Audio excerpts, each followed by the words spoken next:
get educated, then you get a good job, you'll be empowered. But in most of our countries, the people who are living the best lives have no education. The people who are driving the best cars, no education. We have political cadres now occupying significant positions in government because they are loyal. Some of them are fantastically incompetent, but they are wonderful people. Unfortunately, wonderfulness does not cure the underdevelopment challenge. We have equated having things with being, so that those who have things are considered more human beings.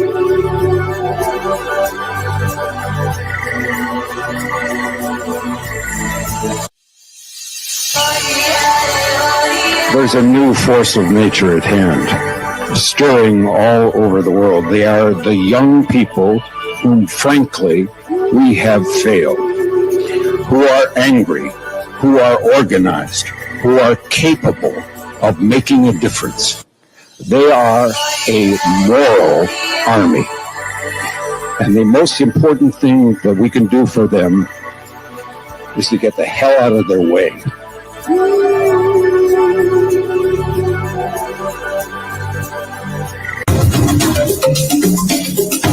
Sisi vile vile sio wote ambao wanataka ugomvi kwa sababu ya ugomvi. Niwaambia nyinyi ni wajinga mkimpata Ruto. Mkadhani tunawadanganya. Jeti ya Ruto. Hii maisha ya Ruto ni stress na ni stress. Mungu wewe umetukosea.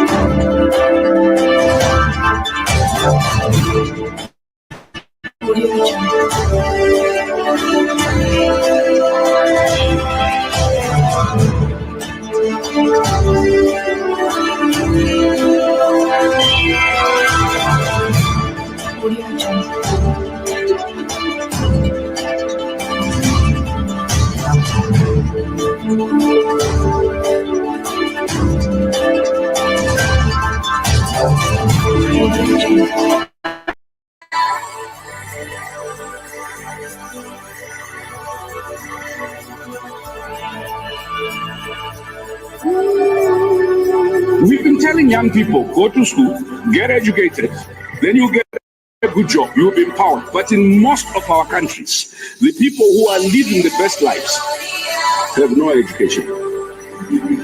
The people who are driving the best cars, no education. We have political cadres now occupying.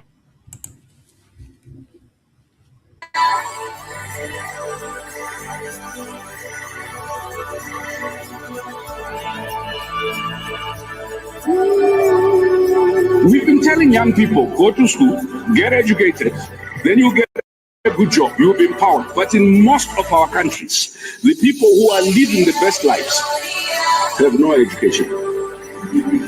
The people who are driving the best cars, no education. We have political cadres now occupying significant positions in government because they are loyal. Some of them are fantastically incompetent, but they are wonderful people. Unfortunately, wonderfulness does not cure the underdevelopment challenge. We have equated having things with being, so that those who have things are considered more human beings.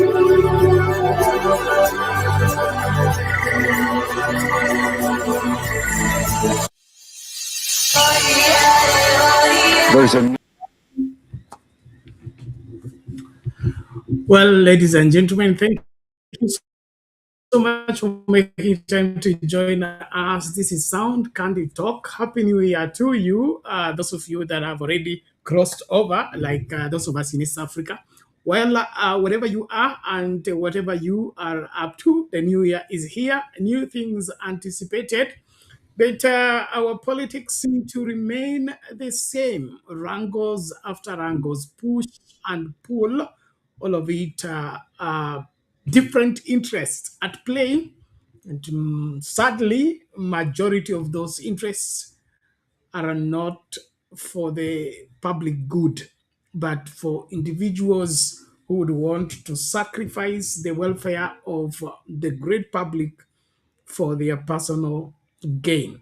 Well, I'm happy that you are out there and you are following. Please, as soon as you get us, let us know where you are following us from in the comment section. We are right here to see to it that we analyze the current state of affairs as far as our politics are concerned, and then, of course, be able to come to a responsible conclusion that, of course, will help us is life as we make sense of our politics.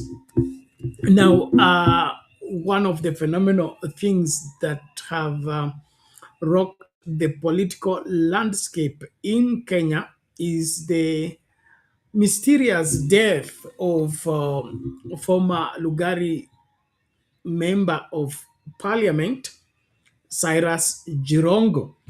And questions surrounding his death have not been properly settled, and it appears that the government is unable to give a satisfactory explanation of what really happened in that fateful night when the late member of parliament lost his life. The theories and the forensic audit around the investigations are giving varied answers. One of the sad aspect is on how our police and the investigatory arm of our government rushes into conclusions on matters that are far from over. And one of the things that has been dismissed by the majority of the Kenyan leaders who are questioning the circumstances surrounding the death of Cyrus Jirongo is the dismissal and the ruling out of foul play on the alleged accident. We have a history in this country where we use the police and the investigating officers to cover up crime. Now, that, as real as it is, and of course sad, because the people that are supposed to unravel crime and be able to help arrest anything that would threaten the safety of the public are the ones being pushed to cover up the crime that they are supposed to expose and then, of course, arrest. And that is the paradox we find ourselves in as a country and as a people, that the very people we trust with our lives are the ones placing our own lives at risk. And so there has been different explanations on what really went down on the aspect of that night when Jirongo lost his life, but more questions than answers is all that has come into play. But one clear item that is clearly vivid about this whole scenario is Jirongo is now proving to be more dangerous in his death than in his life, in the sense that he had one quest about gaining what we call the Mlembe Nation unity, the Luya unity. And listening to different speeches and different givings of different leaders, especially from Western Kenya, you will clearly see a proper pattern of the Luya unity being won in the death of Jirongo than it did in his life. You will notice the voices are all the same and the tone is the same, and the pursuit of demanding justice for this Jirongo is cross-cutting. Different political parties, different political persuasion, but they are all solidly together in fighting for what is right for Cyrus Jirongo. And that to me is a more dangerous reality that the William Ruto administration may not be sitting pretty about. And of course, I think they should be afraid of the same. Now, we will be going through some of those speeches given by various leaders in the barrio of the minister, and we'll be able to see that coming into play. Deluya unity, is it for the good or for the bad of the William Ruto administration? And then, of course, we have the wrangles within the ODM party, the control of the party. There are those who want to buy the party. There are those who want to sell the party. There are those who want to preserve the party. And these divided voices within ODM are coming into play on the national platform. And some of it is sounding bad, others are sounding okay. But at the end of the day, we must come to wherever amicable understanding on how we are going to move forward, especially ODM being, I would say, the senior most political party in terms of having a huge organic following. When most of the other political parties are briefcase parties, ODM is one of the unique organic political party that has been in existence for over 20 years. And of course, after the demise of Raila Odinga, its leader, founding leader, there seem to be divided opinions in terms of the way forward, as others are looking for a chance to be collaborators that is work in harmony with the Ruto administration, and of course support Ruto for his re-election, hoping that they will be supported in 2032. And in my calculated opinion, that is one of the, I would say, the worst thing that can ever happen, because in the process, we are going to lose ODM completely.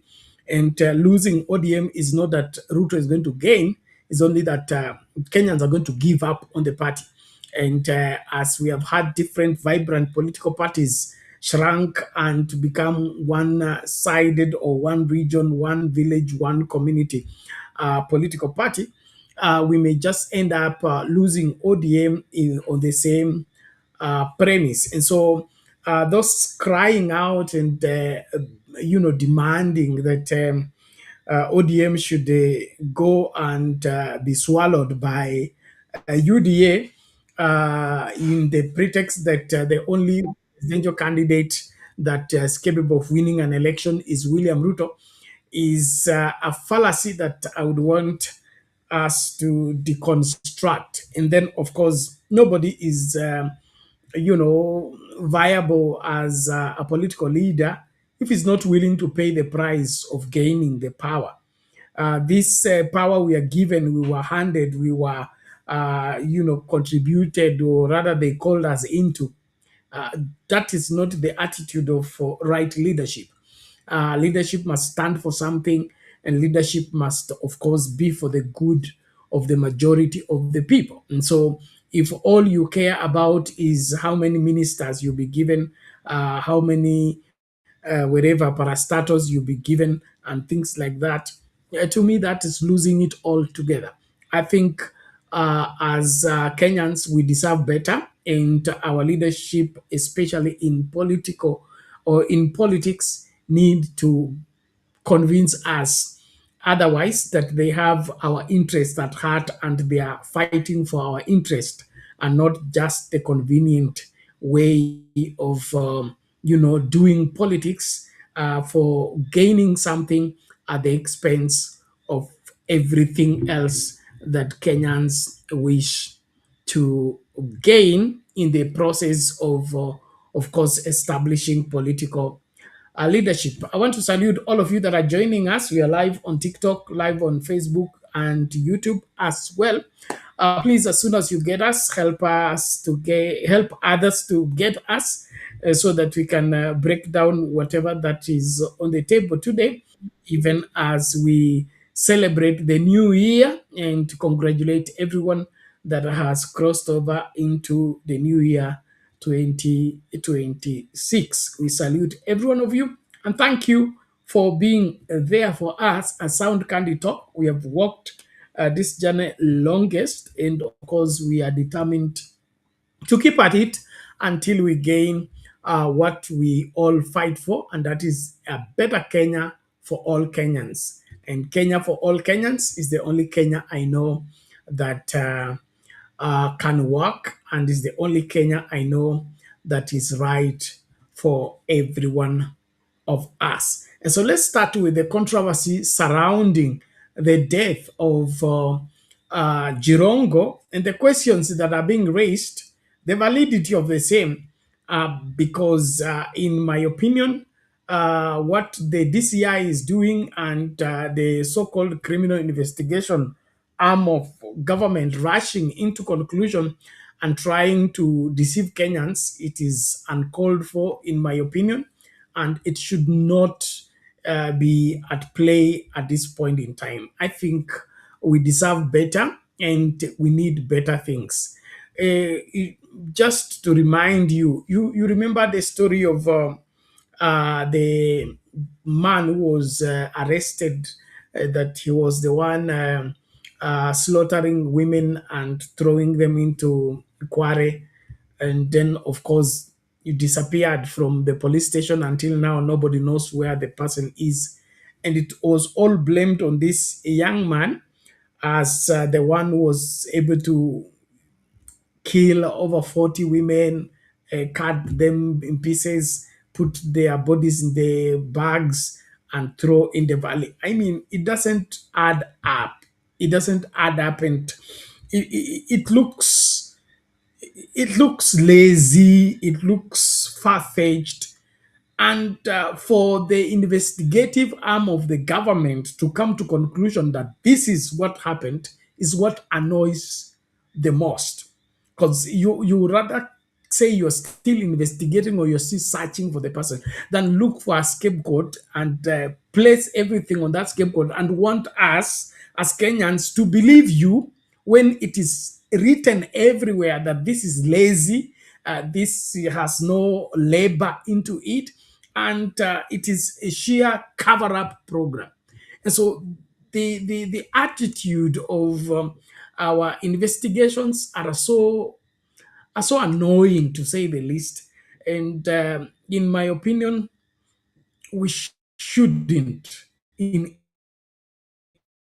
any way be thinking the way we are thinking or working the way we are thinking.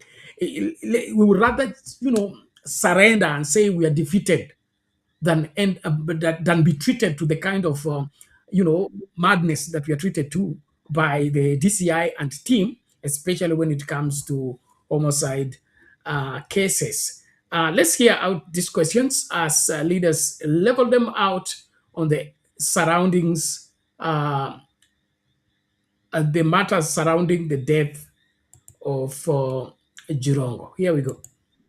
Meanwhile, leaders of the burial of the former Lugari MP Cyrus Jirongo have called for a public inquest into his death. The leaders have dismissed initial police investigations which ruled out foul play in the December 13th early morning crash that claimed the life of the former MP in Naivasha, Nakuru County. They insist the probe should be conducted openly and transparently. NTV's Steve Keter now reports.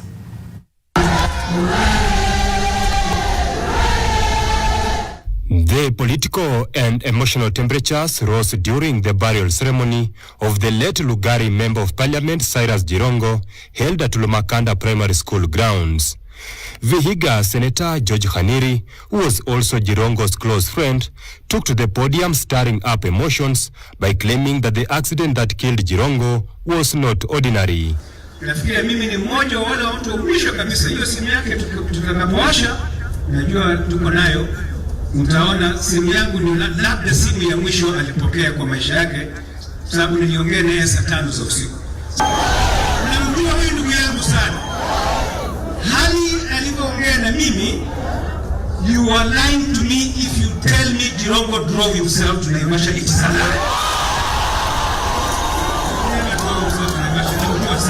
They died because of politics or because of business. Kakamega Senator Boni Khalwale stoked the fire by tasking leaders who were last seen with the late MP to explain to the mourners what exactly happened on the fateful night. Mimi ningependa George, wewe umetuambia kwamba mlikuwa wewe na Mheshimiwa Wetangula. Hii ndio nafasi. Nataka ndugu yangu Mheshimiwa Wetangula utuambie Waluya, mlipokuwa na Jirongo mlisema nini, mlikuwa mnapanga nini?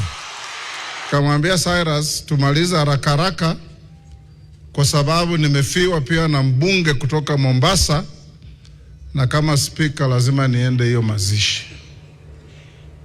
At about 9:30 mimi nikamwambia Cyrus, sasa wacha niite Malala arudi mkae na yeye kwa sababu mimi lazima niende, niko na ndege ya asubuhi.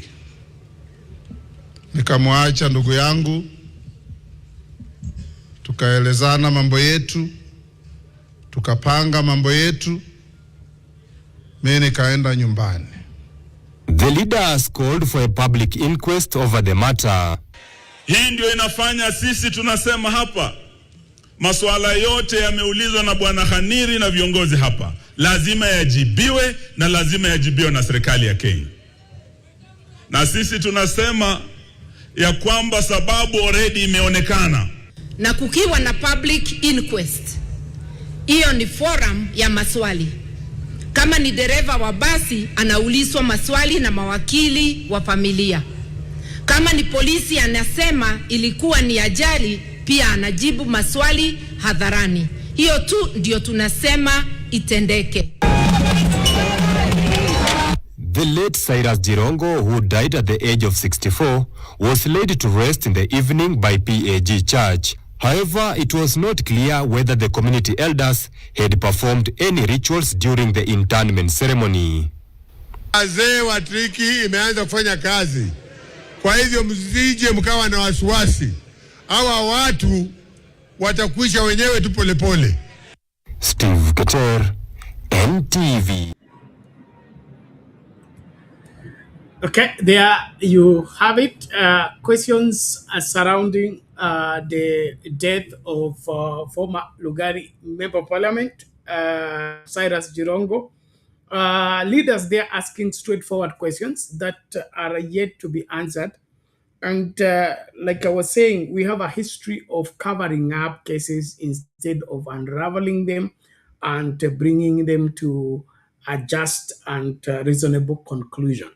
And so it looks clearly that the DCI and the team that is looking into this are working harder to cover up the truth other than expose the truth. Listening to that man is called Amini, explaining the Pro Box belonged to some lawyers who had gone to pick somebody at the airport and they were on their way home. They had nothing to do with Jirongo and things like that. You know, there are things I hear and really, annoy me, to say the least, because you cannot be a national chief investigative officer and instead of putting the people that are supposed to be on the defense, you become the defender of the people that are supposed to be put on defense. It looks like we send you to investigate and you got converted. and it disturbs me a lot. So I don't get it. How do you be the chief investigator of the country and we trust you to ensure the safety of the Kenyan people?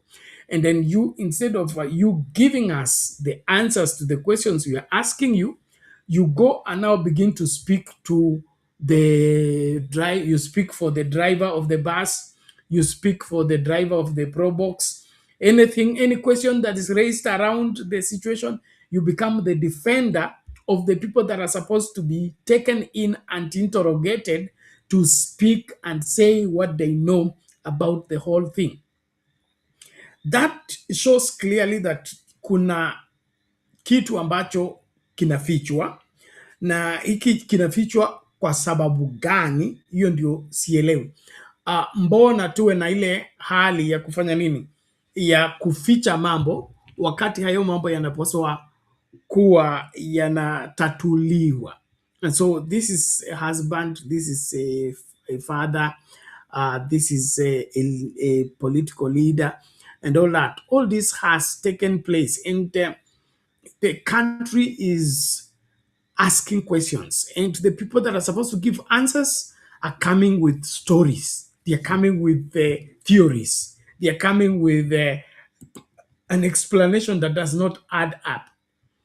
For how long are we going to cover up what needs to be unraveled so that we can conclusively say our country is, we are safe in our country, and the people responsible for taking care of us are indeed working to ensure that we are taken care of? Why are we looking like we are working from crisis to crisis? There is no proper designed way of investigating a case and bringing satisfactory forensic outcome that this is what actually happened. That external investigators bring something that is believable, something that makes sense. But the people we have hired, we are paying salary, and of course assigning them to go and investigate. Wanakuja hapa na story ya kutuambia nani alikuwa ameenda kuchukuliwa sijui airport nini, sijui kafanyika nini. I mean, when something like that happens, everybody around the scenario needs to be questioned, and their response needs to be added, needs to be geared towards finding the truth. But now there's an attempt to silence the watchman or make the people that were around the place disappear. Like the question being asked, 46 people were in the bus. We have yet to get one person from the 46 people to tell us what happened. We have not been able to get just 1% from the 46 people. How do you now tell us you are investigating if you have not questioned the people that were there, the eyewitness? So we can see it's clearly here that somebody doesn't want the truth to come out, and he's doing everything to see to it that Kenyans can be fooled again on this matter. And like I have said, this is not the first thing or the first murder or a death that has rocked the country. Our history has a lineup of Kenyan sons of the soil and daughters that have been exterminated for political reasons and other hidden reasons. Apparently, in my opinion, just for personal interest, nothing else. And that personal interest seems not to be putting in consideration the interest of the country. Tuoli gave a list of the people that have been exterminated from independence, 60s, 70s, 80s, and as late as 2017. Msando, and then of course we have Jacob Juma and now Jirongo. For how long are we going to kill our children because we don't like what they are doing, or rather we don't like if they say what they know, we may get into problems. I mean, are we going to sacrifice the country for defending things that we are obviously aware that are unhealthy for the country. It is time for us to come to our senses as a people and begin to demand that these manenos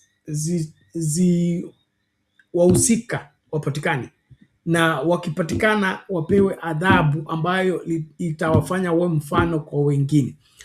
It appears the TikTok connection has disconnected.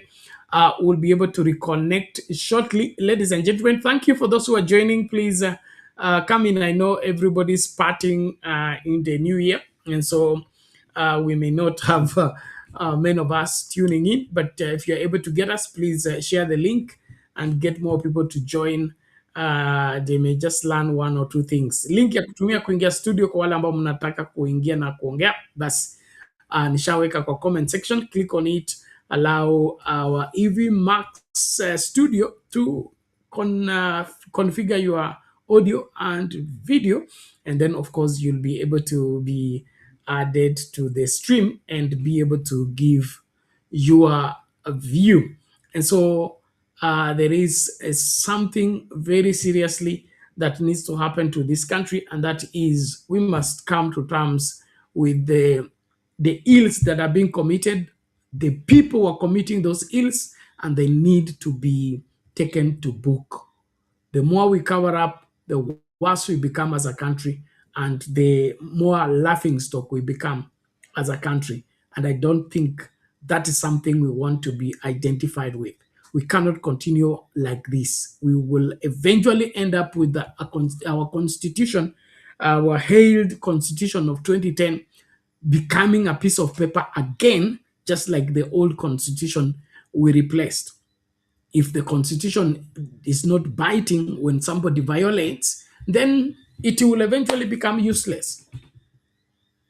So as Kenyans, it is time to demand, and let's not even make this Aluya thing. Jirongo is a son of Kenya, and he has served in Kenya as a cabinet minister, as a member of parliament, as a father, as in different capacities as a businessman. His death needs to, bring us together in demanding answers. And those answers should be in, of course, in the defense of the rule of law, and in ensuring that we don't lose people unnecessarily like that for whatever reason that we may be entertaining. And then, of course, we will be diving into the same. Let me just bring in this video as we get set to dive deep into the analysis. Let's hear what let's hear what went down on the Uhuru factor in the matter of Rais mstaafu Uhuru Kenyatta amekuja kwa meno ya juu baada ya kuhusishwa na msukosuko ndani ya chama cha ODM, akinguruma kuwa atawatia kidole machoni wale wanaohusisha na kuvunja vyama kinyume na matakwa ya kikatiba ya vyama vingi. Naam, Kenyatta akijibu shutuma zilizoibuliwa na kiongozi wa wachache bungeni Junet Mohamed, alidai kuna mkono wa Kenyatta katika kusuasua kwa meli ya chama cha chungwa. Haya yalijiri katika mazishi ya mbunge wa zamani wa Lugari Cyrus Jirongo, kaunti ya Kakamega, ambapo zaidi ya wito wa umoja wa eneo la magharibi ziliendelezwa kwa kumchamba mkuu wa mawaziri Musalia Mudavadi aliyepuuza kujibu mashambulizi dhidi yake. Mtazamaji, bila shaka taarifa hiyo imeandaliwa na Laban Shaban. Tuipate sasa. Siasa za muungano wa ukanda wa magharibi na kuheshimu demokrasia ya vyama vingi zilitanda katika mazishi ya aliyekuwa mbunge wa Lugari Cyrus Jirongo, eneo la Lumakanda, Lugari, kaunti ya Kakamega. Rais William Ruto hakuwepo, ila uwepo wa kivuli chake ulibainika katika mijadala mikali ya kisiasa jukwani. Siasa za misukosuko katika chama cha ODM zilianikiza anga, zikionekana kuzidi kuwatosa katika uwanja mmoja Rais William Ruto na rais mstaafu Uhuru Kenyatta. Mheshimiwa Uhuru Kenyatta, nataka kwa niaba ya chama cha ODM ni kuombe msamaha kwa matusi ambayo unaelekezewa na baadhi ya viongozi wa ODM ambao wamesahau kazi ambayo ulifanya kumsaidia baba awe rais. Sisi Waluya huwa tunasema mjinga akishiba anachoma siaki, anachoma gala. Kwa sababu tuliwamulika wanaenda mikutano ya siri kule Kilgoris kuuza chama kwa Mheshimiwa William Ruto. Tukawamulika. Mimi mmeniona wapi na Uhuru tukidance kwa podium vile watu wanadance na Ruto kila siku. Kwa hivyo mimi sitaki kusema mengi, mnajua mimi ni mstaafu. Lakini kusema mstaafu sio kusema uniingize kidole kwa macho, mimi pia nitakuingiza. Hatuogopi la. Tuheshimiane. Political parties must be protected in this country, including my own party ODM. Wacha nikuambia Junet Mohamed, wewe mahali unatoka iko kura kidogo. Sisi tuko na kura mingi kuliko wewe. Mimi natambua Sifuna as the Secretary General of ODM. Na Ososi kama Deputy Leader ya ODM. Kila kiongozi kutoka magharibi aliyepanda jukwani alizungumza kuhusu umoja wa jamii ya Baluya, lakini hata kwa umoja walitofautiana na wale walio ndani kabisa serikalini. Political parties are being swallowed. One by one, they are being swallowed.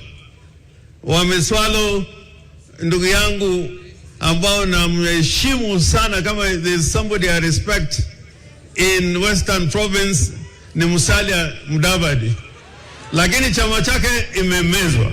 Kama sisi ni shida, mimi niko tayari kutoka kwa chama cha ODM. Nataka niseme wazi hapa, tuungane pamoja, because I know if we come together we are a sleeping giant in this country. Kama viongozi wa Western, shikaneni, ketini, muongee, mujadili. Nyinyi ni Wakenya kama wale wengine. Mkishajadili mtaongea na wengine kutoka sehemu mbali, na mujue barabara ya nchi yetu mwataka iende vipi. Gavana wa Nairobi Johnson Sakaja alijipata pabaya mbele ya umati aliporai viongozi na jamii kuheshimu misimamo ya viongozi wao walio serikalini, Musalia Mudavadi na Moses Wetangula. Let us first of all respect our leaders ambao wako mbele yetu. As a community tuko na Musalia Mudavadi ako mbele yetu, tuko na Wetangula, hao ni viongozi wetu, tuwapatie heshima yao. Hao ni viongozi wetu, kwa sababu heshima sio utumwa. Mambo ya kisiasa mengi ambayo yamezungumzwa hapa tutajibu kwa platform nyingine ya kisiasa. Hii haikuwa mazishi kuhusu Musalia Mudavadi. Wanasiasa wanaendelea kuongeza kuni kwenye tanuri la siasa miezi 20 kabla ya uchaguzi mkuu ujao unaotarajiwa kuwa na joto kali. Laban Shaban, NTV. Rais mstaafu. Okay, there you have it. The exchange of different opinions, and what is key here is the blame game that our politicians are used to throw around in their attempt to either confuse the public or seek sympathy from the public as they endeavor to ensure that they lock their so-called political voting bloc in the particular persuasion. And then you can see here the blaming of Uhuru Kenyatta about ODM. And hearing what Sifuna says is they say they are reacting because they are the ones keen to sell the ODM party to William Ruto. And then because they were exposed for their ill-conceived desire to sell the ODM political party to William Ruto, and now they turn the coin and say the people defending the independence of the ODM party and the identity of the ODM party are the ones selling it to Uhuru Kenyatta. But I just want us to break that in terms of motive. Okay, why would Uhuru Kenyatta be interested in buying ODM? If whatever Junet says is anything to go by, why would Uhuru Kenyatta be interested in buying ODM as a political party? Uhuru Kenyatta is still the Jubilee party leader, political party leader. Jubilee has come through a stormy, stability. Initially, it was the target for William Ruto after the elections of 2022. You all remember that fiasco exchange between Jeremiah Kioni and Sabina Chege and the other guy. All of it was in the attempt of hijacking and taking Jubilee and making Jubilee part of the UDA party. And then, of course, the claims on Jubilee is that Ruto helped build Jubilee. And then, of course, he left Jubilee to go and make UDA for him to seek the presidential, to run the presidential race on the ticket. And so, who is interested in ODM? Is there any justifiable explanation why Uhuru Kenyatta should be interested in buying ODM? When we turn that coin to the other side, William Ruto and his desire, his quest, his salvaging for ODM, it's undeniable. Undeniable in the sense that even after the demise, even before the demise of Raila Odinga, the seduction, the incentives, the attempt for William Ruto to have a stake in ODM has been obvious. And who stands to gain if the ODM party becomes, enters into a merger with UDA? Will ODM gain? I don't see any gaining. As a matter of fact, ODM will lose a big deal if it accepts that merger between UDA and ODM. So the person who stands to lose the most in this arrangement is ODM and not UDA. UDA is a shell that has been left. After the Gachagua walking out, as he claims he walked out with 60% of UDA. Okay, and now the people even in UDA are sitting on the fence because the William Ruto re-election question is slippery. It's very slippery. Identifying with William Ruto makes you unelectable. That's the obvious surface truth that everybody who want to tell you the truth will tell you. That the easiest way for you to be rejected by Kenyans is associate with William Ruto. And so even the members of parliament and all the people who are in the Senate, governors, you see they are distancing themselves from William Ruto. You don't see them vocal about they are with William Ruto, they are standing with William Ruto. It's because they are identifying with William Ruto makes them the enemy of the people. Because William Ruto and his policies has inflicted pain in the minds and in the hearts of Kenyans constantly. And that has kind of made the Kenyans to feel like his leadership is not pro-people. His leadership is not pro-people, it's pro the business people and the big people, unlike what he had promised in his bottom-up agenda.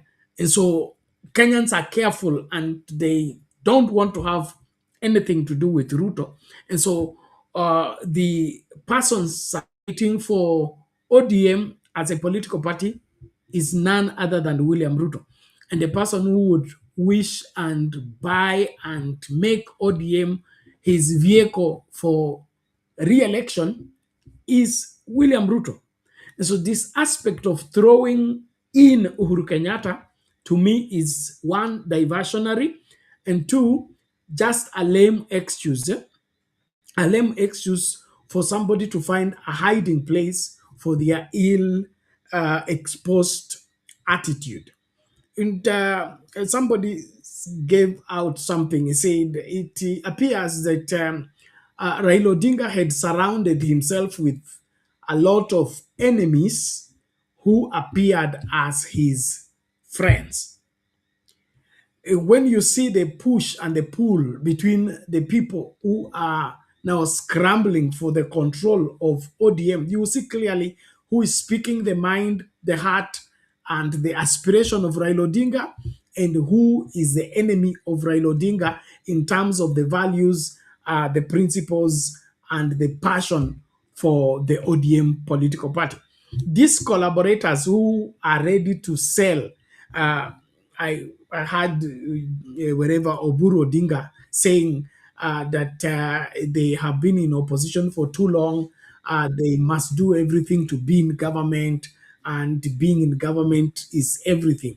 Now, you know, that to me is just a clear, mature, a clear way of either playing a fool or clearly wanting to fool people when you know you're fooling them. Because what is to be in government and what is to be out of government? I mean, where's the difference? The government is called the government of Kenya. It's not the government of ODM or the government of UDA. It's the government of the Republic of Kenya. And so every Kenyan is in government. And when it comes to development, development is never, according to the 2010 Constitution, is never out of the benevolence and the goodwill of the president. That was changed from the old Constitution, yes, but the new Constitution, development is a constitutional right, and it needs to be taken everywhere, regardless of how those people vote. And so this business of you carrying a whole machinery of the most gigantic political party called ODM to go and sacrifice it on the altar that we want to enter government. What is to enter government? What does it mean to enter government? What is that? And then that if you're not working with Ruto, and then you are in opposition, and being opposition is now become an enemy or has become a plague. It is something you run away from. So that's just a created mentality that they want to use to mess up our decisions in the name that if we analyze this thing openly, what Oburu Odinga is saying, we should all go and vote for Ruto, even if Ruto is not doing good for the country, and so that we secure the job for Wandai, Mbadi, Oparanya, and Joho. Okay, because those are the ODM experts. And so these four people should be the reason for us to go and bury the whole country into incompetent leadership so that we secure for them a job. And then having those four cabinet, whatever secretaries is now being in government. What is that? And so in my understanding, we need to be reading between the lines and be able to get where these politicians are driving at. And in my opinion, Oburu Odinga, as a senior citizen, and of course, elderly as he is, he's too tired to fight. He's too tired to fight. He has no capacity to rally the country on any new agenda. So he would rather ride on what is appearing to be working or what is easy. So he's looking for the easy way out, but not the right way and not the just way. And in my opinion, that's the wrong man to follow. For us to salvage this country, we need to push for something better than just getting into an agreement to go and secure somebody's second term in office when you obviously know this person is not able to deliver what needs to be delivered for this country to move forward.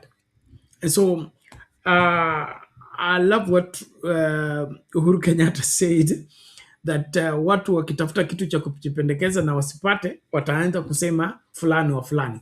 Kwangu mimi, if there is any interest of Uhuru Kenyatta, I don't speak for Uhuru Kenyatta, but if there is any interest of Uhuru Kenyatta in ODM, is to save ODM from William Ruto. That is how far as Uhuru's interest is in ODM. You remember ODM saved Jubilee from William Ruto. Baba and team were forceful and vehement in defending Jubilee when UDA and Kenya Kwanza were determined to steal it and snatch it from Uhuru Kenyatta. And so I think if there is any involvement of Uhuru Kenyatta in ODM, it has to be that reciprocating what Baba and team did to save Jubilee from being taken over by William Ruto. And so he's in this to make sure that he saves ODM from being taken over by William Ruto. And the reason why I would not want ODM in the hands of William Ruto is because all the political parties in the hands of William Ruto have died. Yes. So how do we carry a vibrant, strong political party, hand it over to somebody to go and kill it? Why would we take all Baba's legacy? Because the greatest vehicle that Baba left us, beside the new constitution, devolution, is ODM. And so if we don't protect ODM from the person who is determined to destroy it, that somebody wants to, like Herod tells the wise men, go and look for the child. When you have found him, come and give me word so that I also come and worship him. And you know that Herod will come to worship the child with a sword. So there is nothing William Ruto will do with ODM that will help ODM rise. He will rather have ODM dead than alive. He would rather have ODM reduced. I understand Junaid said today that he doesn't mind ODM becoming a Luo Nyanza party. Now, those are the minds. That's why I'm saying Baba surrounded himself with more enemies than friends. The people around him were pretenders. How do you say that the vibrant political party that reigns from the north to the south, east to the west, you are comfortable it being reduced to a lower party? And you are the leader of minority in the National Assembly, and you know you are leader of minority in the National Assembly courtesy of the political party ODM giving a huge number of members of parliament. Now, if we reduce ODM to be a Nyanza political party, how many members of parliament will it be able to take to parliament? If it took only the Nyanza members of parliament, okay, to parliament, will that earn you the leader of minority seat? I don't think so. And so what I see here is watu wa uroho, okay? Wa tamaa. Na tamaa ni mbaya. Tamaa mbele, mauti nyuma. So lazima tuwe na ile hali ya kuangalia haya mambo kwa kina na tuyaweke wazi kwamba kuna wale ambao wanatafuta mtoto kumlea na kuna wale wanatafuta mtoto kumuua. Na kama kuna ukweli wa mambo, kama tunataka kuambiana ukweli kabisa, William Ruto hatafuti ODM kuisaidia. Anatafuta ODM kuimaliza. Na hii siasa ya kumaliza vyama, hiyo ndio tumekuwa nayo miaka yote. Kutoka time ya Moi kumaliza vyama. Hata sio time ya Moi, Jomo Kenyatta. Jomo Kenyatta alipigana sana na chama cha nani cha Jaramogi, akamweka Jaramogi under house arrest, akasema hao watu wa UP ilikuwa inaitwa msimamo yuko hapa atanikumbusha, UPK ama nini, Union Party ya Jaramogi, sema atawasiaga kama unga. So hii siasa ya kumaliza vyama haijaanza jana, na kama wewe ni kiongozi wa kitaifa na sisi tunaitwa multi-party democracy, mbona usipalilie vyama viwepo ili kukuwe na competition ambayo inafaa? Wewe unajitolea kuwa muuaji wa vyama na bado unataka kusema I'm democratically elected. How are you democratically elected? By eliminating political parties and eliminating other political leaders. You can only claim to be democratically elected when you have gone through sufficient competition and been able to win against the fierce competition that is put up. But if you go to eliminate the opposition, eliminate the whatever the rivalry, and then you come and say you've been democratically elected, how does that add up? I mean, does it make sense? Ati unataka kupiga mbio, lakini kabla mbio zianze unapiga risasi miguu ya wote ambao wanataka kukimbia na wewe ili wewe ushinde. Sasa hiyo ni kushinda? Kindi ambao unafaa ni kuhakikisha kwamba kila mtu atumie nguvu zake. Mwenye nguvu mpishi, okay?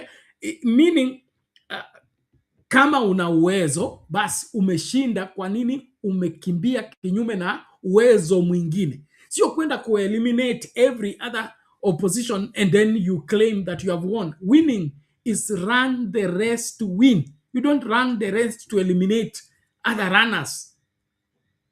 So we must move away from this politics of eliminating the opposition or reducing the opposition or maligning the opponent.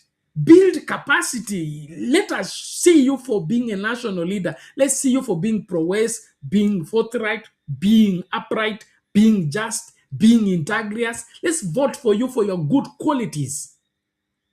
Not for us to vote for you because we don't have any other person to vote for. How is that now? How will that now be democracy? And how will that be proper competition? Ati unataka kuua kila mtu ili haki peke yako upigiwe kura. Sio ndio tumeona Tanzania?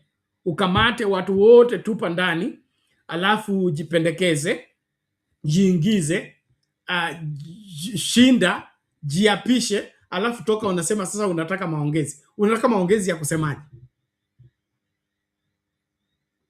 So kama tunataka nchi isonge mbele, tufungulie watu wote wenye nia njema, watu wote ambao wanapenda hii nchi wapate nafasi ya kusema yaliyoko mioyoni mwao na wapate nafasi ya kugombea kiti kama wanataka.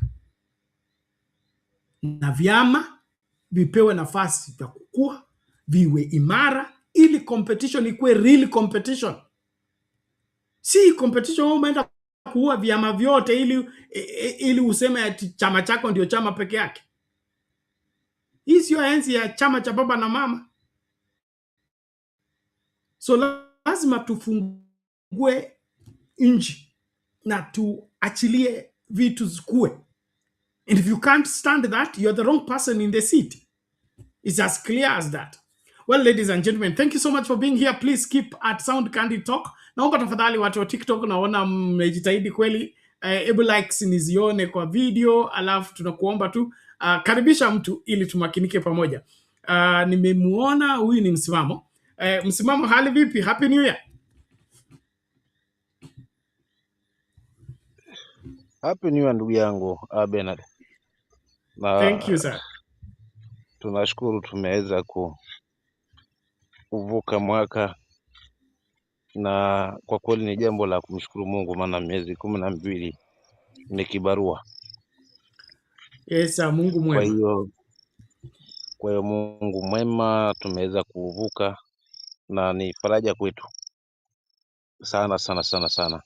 Lakini pia vile vile nichukue fursa hii kuwatakia wale wote ambao ni wapenzi, hasa wale wako kwenye comment section hapa wakiongozwa na Tioni na wengine, na wale wote wanatufuatilia mwaka mpya, wenye mafanikio, wenye baraka, lakini vile vile wenye kutizundua haswa katika usingizi, ili tujitambue nafasi yetu kama wananchi ni ipi dhidi ya viongozi. Ndio tutaepukana haswa na kuweza kubakisha magugu kwenye uongozi, alafu tukachukua mbegu tukaweka mvunguni. Ben hapa umezungumza mambo ambayo kwa kweli yanatamausha kwa maana umezaji wa vyama tumeshuhudia sana sana sana.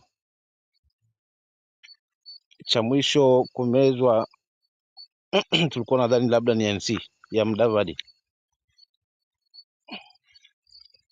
lakini sasa kuna jipya hili limezuka baada ya kushindikana kwa Jubilee, lakini vile vile na kukimeza cha Ford Kenya cha Wetangula Kimpango. Sasa Jubilee kidogo lijitahidi ikaanza kuwanyofoa wale ambao walikuwa wanaleta kierere, huku ambako tunaambua kwamba kuna mamluki na kuna washenzi safari hii. Sasa hebu turudi huku kwa wenye mamluki na washenzi, maana nao wamejipanda njia panda, wamejipata njia panda haswa, na maanisha nazungumzia ODM, chama kongwe. Wenyewe wanakisifu kwamba ni chama ambacho hakika kimeweza kufika mpaka River Limpopo, huko sijui ni south ya wapi, lakini safari hii wanashindwa kuweza kung'amua fumbo ambalo kwa kweli ni jepesi, mpaka wanajipanda wako njia panda. Wale wanaoamini tuliachwa kwa broad based government wakiendelea kuwa na mbavu na wale wachache ambao wao wanaamini hapana, ODM kama chama ni chama kilijengwa kitaifa, kikaenea taifa lote, kikasimama kwa ajili ya taifa, na tutasimama kwa ajili ya taifa. Kwa hivyo kama ni mkataba, mambo 10 yale ambayo yameweza kukutiwa sahini na mwenda zake, basi yatimizwe, na kama hatatimizwa basi huu mkataba utakuwa hauna mbavu tena, ama hauna nguvu. So unakuta sasa umezuka kitimi na vitimbi hapa katika hiki chama ambacho hakika kimedominate kwa miaka. Hawa wana broad based government kwamba tumeachwa hapa, ambao wanazidi kukithiri sasa na kuimeza zaidi. Turudi, tafsiri iko wapi? Lengo lao liko wapi? Shabaha yako iko wapi? Cha kwanza wanakimbilia power, maana wanaamini wakiwa ndani ya power basi maendeleo yako tele. Kwao hawana shida na ufisadi wao.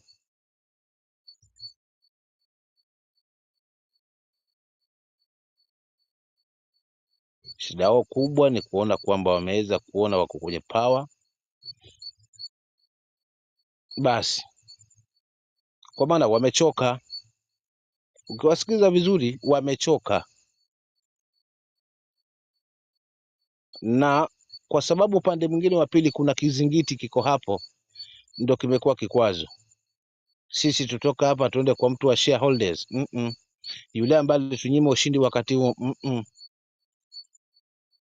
ni bora hapa hapa tutengeneze serikali ili tujiandae 2032. Lakini kimtazamo sasa, hawa ambao wanakuja na hii narrative, wengi wao wanaivunja sheria ama haki ya kikatiba ya kimsingi, kwa sababu unakuta mpaka waziri anaingia katika huu mkumbo wa siasa kinyume na katiba yetu.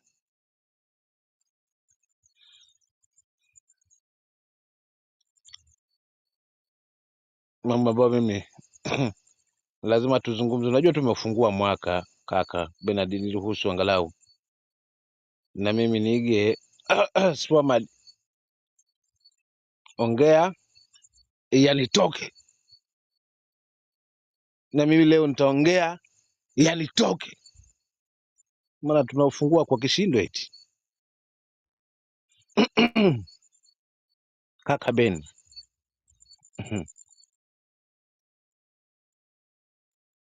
Ukiangalia haswa kizingiti yao wameweka hapo kuweza kuwanunua wananchi katika bei rahisi zaidi. Power wako nazo kwa sababu mbavu wanazo, maana wanaegemea upande ule na wanaamini kwamba watafanya chochote kile wawezavyo, wako tayari haswa. Lakini je, ni kwa faida ya nani? Hilo ndio swali. Ndio tumeachwa kwa broad based government, tutaunga kwa faida ya nani? Ni ya yule mlengo pale chini, ama ni ile tu desturi ya kawaida, mwananchi ni kanga mwenye chongo afungulie wenye macho?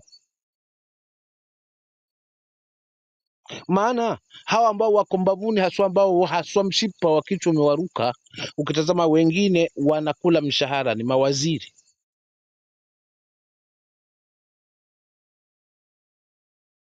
Je, ni kutetea waziri usio kaponyoka? Maana kaleka bendera pale mbele na pisha magari, jamani, kwa muda huu kidogo tu na ndo nimeanza, alafu nitimke na 2027 ndio hii. Haitawezekana. Nikijitia kichwa mimi sitofika hapo, lazima nijiunge ili nitetee hii bendera yangu. Watu waambie kweli kama wananchi, tunatetea unga wetu jamani. Ama kama ni ahadi nimepewa kwamba ikifika wakati huo wewe fulani nitakuweka hapa na wewe nitakuweka hapa, watuambie kweli jamani. Haya yote tunakuja kwenu, lakini sisi tuna malengo haswa ambao tunataka tutengeze tumbo zetu kwanza, alafu nyie baadaye. Kuwa mkweli tu. Lakini hivi vizungumkuti hivi, kuna mamluki wanauzia uhuru chama, sawa, sikatai, lakini wale wanauzia na nyinyi ambao mnaona wanauzia, na akina nani wako na mikutano ya mara kwa mara, na akina nani siku hizi tournaments za mipira kwa vijana hapo ni akina nani? Kwa hiyo kaka Beni, nikimaliza nisiwe mrefu sana ili nipate kumeza mate, ni kwamba siku zote mwenye kumwozesha mnyama ni mwenye mtego. Kwa maana chama hiki kina kiongozi ambaye ameachiwa kama party leader, na watoto pogombana, huyu anasingizia mwingine na huyu anamsingizia mwingine. Wewe mwenyewe kama kiongozi lazima utoke na suluhu. Kalisha watu wako, watoto hao, pima mizani, then toka na suluhu la kudumu kama kiongozi. Hapo ukiegemea upande mmoja na mwingine atasemaje? Asante kaka, nitaachia hapo kwa ufunguzi. Lakini leo niongee yanitoke. Sawa, kipindi hicho cha kuongea ya kutoke na ya tutoke wote. Umeuliza maswali hapo na ni muhimu tusisitizie hapo, kwa sababu siasa zetu kwa muda mrefu tumeziachia wanasiasa na wananchi tunafuata kama mkia tu, na katika hiyo hali wakati tunaanza kuhujumiwa tunajipata hatuna la kufanya. So utasema tufanyeje? Basi si washaamua, sasa tufanyeje? Na katika hiyo hali inji inatokomea, sisi tukiangalia tu, na hiyo ndio sababu ya kuongea mambo haya. Tuangalie nani mkweli, nani muongo, nani anayelenga kufaidi wananchi, nani anayelenga kufaidi tumbo lake. Na uongozi ambao unaongozwa na tamaa hauwezi kuwa uongozi ambao utafaa watu, haswa the majority of the Kenyan people. And political parties ni kama nyumba, okay? Kanisa tunaambiwa kama huwezi simamia kwako, basi huwezi simamia kanisa. Sema kama unataka kuwa askofu, unatamani kuwa askofu, umetamani kitu kizuri, lakini askofu awe mke mmoja, awe na familia yake ameitunza vizuri, asikuwe mlevi, asikuwe nini awe mtu mwaminifu, awe mtu ambaye ni mfano bora kwa wengine. So unaona hapo, wakati unataka kuwa askofu, si eti una mwito tu ama unajisikia. Kuna mikakati ambayo lazima hii tabia ionekane katika maisha yako. Ikifika kwa siasa, mbona tuangalii haya mambo? So kama tumeshindwa kusimamisha ODM, ni nchi tutasimamisha? Kama tumeshindwa kulinda chama, tunataka kukiuza, si ni watoto pia tutauza, kwa sababu kama kuna offer, we fall for the offer instead of fighting to preserve what has been handed down to us. And so we really beginning to see kile mtu alisema kwamba kuna watu wengi ambao walikuwa karibu na baba lakini hawakuwa watu wa baba, walikuwa tu hapo kutumia hiyo platform kufanya biashara. Na sasa vile baba hayupo, sasa rangi yao ya ukweli imeanza kudhihirika. Tusikilize tu kwa kifupi alafu turejee tutangamua hapo. Najua kuna watu wanataka kuuza chama cha ODM. I can produce even the evidence. It is quite clear out there that the people were getting out of their way to try to get the ODM party into an arrangement that really doesn't make sense. Looking forward to 2027, which of these three options is best for ODM? If we choose to work with Kenya Kwanza or UDA, most likely ODM is going to be a small party. It will be pushed back into Luo Nyanza, basically. How is your relationship right now with your deputy, William Oduol? He has got a job, and as far as I'm concerned, we didn't interfere with his office. Najua kuna watu wanataka kuuza chama cha ODM. I can produce even the evidence. It is quite clear out there that the people were getting out of their way to try to get the ODM party into an arrangement that really doesn't make sense. Looking forward to 20. Akinipiga risasi au dunga mimi kisu, lakini Raila Odinga spirit will continue to live on. Hello?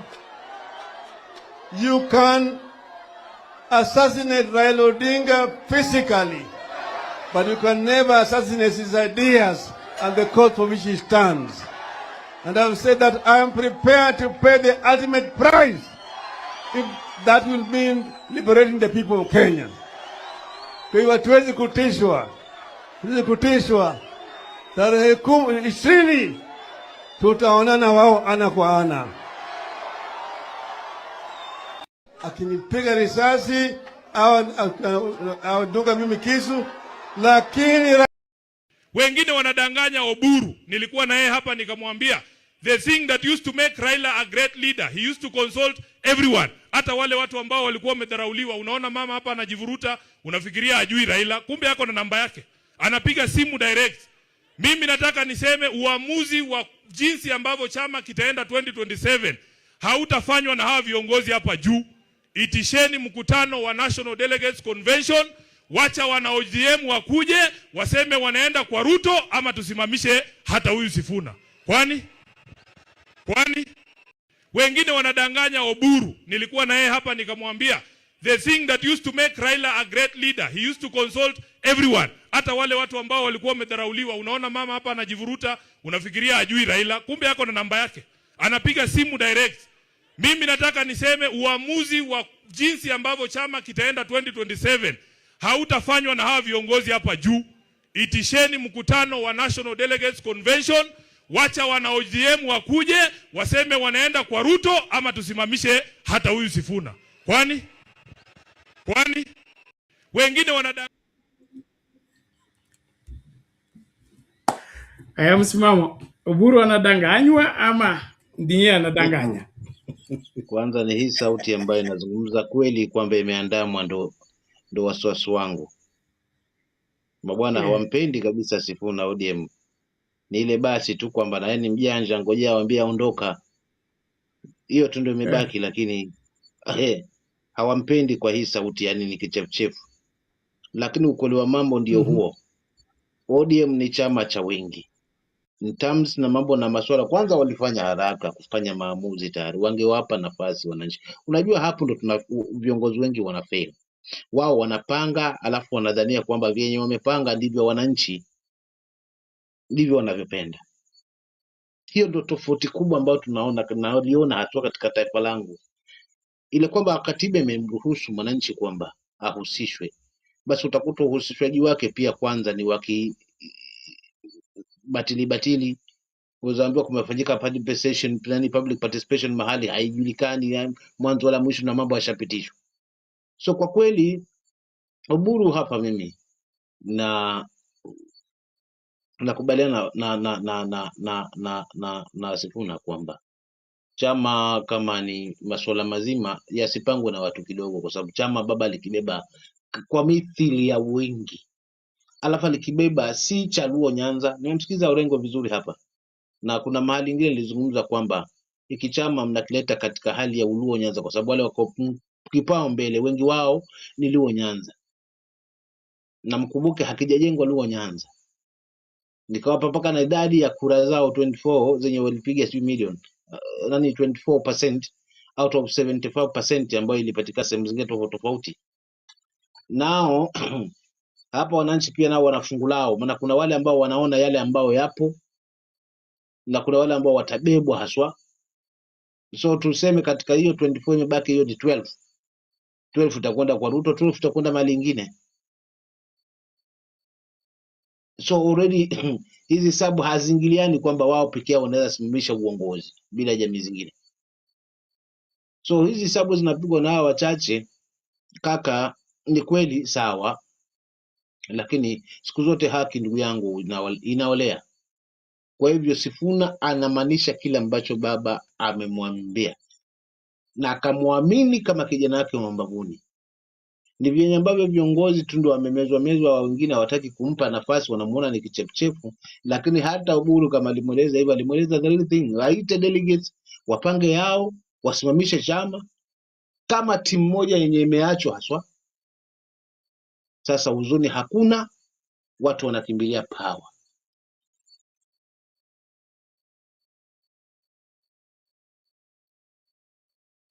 Kisingizio ni maendeleo. Utakuta viongozi wasema hapa tulikuwa tuna stadium, tumepewa stadium hapa nini. Chama kinarudi cha Luo Nyanza, nakubaliana na Orengo, na ndipo ambacho kilipo tayari. Sasa kikirudi katika hiyo hali, je, kutakuwa kuna ODM? Kwa sababu lengo kubwa la kiongozi ni kuua vyama, kibaki kimoja tu cha UDA kipete kila mahali. Kwa hivyo inamaanisha hata hii ODM wana uwezo kwamba wameungana, hii ODM wanaweza kuungana na pia wakose wajumbe na wajumbe ODM na UDA katika hizo polling station. Hii kuna uwezekano mkubwa. So kuna vitu ambavyo wanafaa wakae haswa, wavifikiria haswa kwa kina zaidi kama viongozi. Wakiongozwa haswa na party leader wao ambao wamemteua. Matatoni makali yake huku yuko akiwa na hawa anasema si mpaka 27, akirudi na hawa anasema sisi lazima. Hakuna chama ambacho ODM kupangwa ni upinzani tu. Lazima tutengeneze serikali. Kwa tutaungana na kule ambako tutatengeneza serikali. Mara tuko hapa kwa broad based government. So ni vitu ambavyo vinakanganya. Kaka niache hapa. Okay. Hii tuliachwa kwa broad based ama tuunde serikali. Si serikali unaunda wakati umeshinda kura. Mbona hawa watu hawatambui kwamba ODM saa hii inatafutwa kwa sababu ina wabunge wengi na ina wafuasi. Wakati itakosa wafuasi na ikose wabunge, nani ataitamani? Umeona mtu yeyote aking'ang'ania anataka Ford Kenya? Hakuna. Hakuna. Alafu kibaya zaidi wamesahau kile ambacho kimejiri 2022, 2017, 2013 pale mwisho haswa kwenye ukumbi yani mimi ningalikuwa kiongozi, sijui hilo ningelisahau vipi la kunyimwa ushindi nikiona. Na mwenye ameshinyimwa ushindi ndio yule ambaye sasa hivi naenda kwa sababu na mimi pia nikajiunge kuweza kunyima wengine ushindi. Ama naenda kujiunga kwa nashindwa hii partnership lengo lake ni lipi? Kwa sababu haija cover up yale ambayo mwananchi anayehitaji. Umeahidiwa Singapore ama first world. Now Singapore ni hii ya kwamba tutabaki kwa broad based government, badala kwamba watu wasimamishe kile ambacho kinamaliza taifa. Pili, tunaenda Singapore kwa sauti ya mtu mmoja ambaye amebeba kila mahali. Parliament yupo, judiciary yupo, IDC yupo, campaign yupo, every mahali yeye ndio amecover up. Singapore nitaachia hapo kaka, nimesema nitaongea nitoke. Sawa, nashukuru, asante sana. Mabibi na mabwana, naomba tumakinike kukaribishana. Mambo ndio hayo, mwaka mpya, jitahidi kuhakikisha kwamba unatekeleza wajibu wako.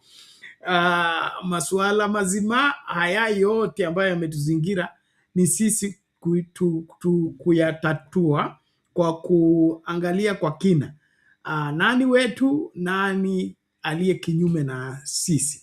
Lakini kama nchi lazima tufike hapa mahala ambapo tunataka sheria ifanye kazi, kwa sababu ukiangalia vizuri ili swala wanalosema maendeleo ni uongo mtupu.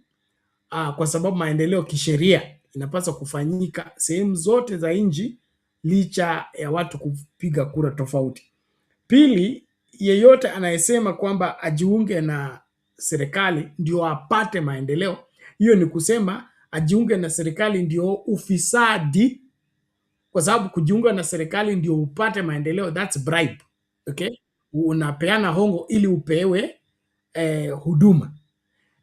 Unamshabikia rais ili akupatie favor, na hiyo ndio platform ya wazi ya ufisadi na kuharibu msingi wa uongozi wa kisheria. So when we get leaders like Oburu and team talking like that, it is clear hao watu hawezi kusimamia sheria na hawezi kuendeleza nchi kwa msingi wa sheria. Wanapenda nchi iongozwe kwa ile inaitwa nini, ukarimu wa rais, na hii nchi imebaki nyuma. Kwa hiyo masuala ya siasa mbaya, maisha mbaya, rais akikupenda utasikia vizuri, asipokupenda utaendelea kudhoofika. Na ukiangalia nchi nzima utaona tu hiyo tofauti. Zile sehemu ambazo zilikuwa kwa KANU, zile zilikuwa zinatingiza zina maendeleo kiasi, na zile ambazo zilikuwa zimesimama katika upinzani zilinyimwa haki. Kwa nini? Maendeleo yalifanywa nini? Kuwa ni kitu ambacho kinategemea ukarimu wa rais na ukaribu kwa rais.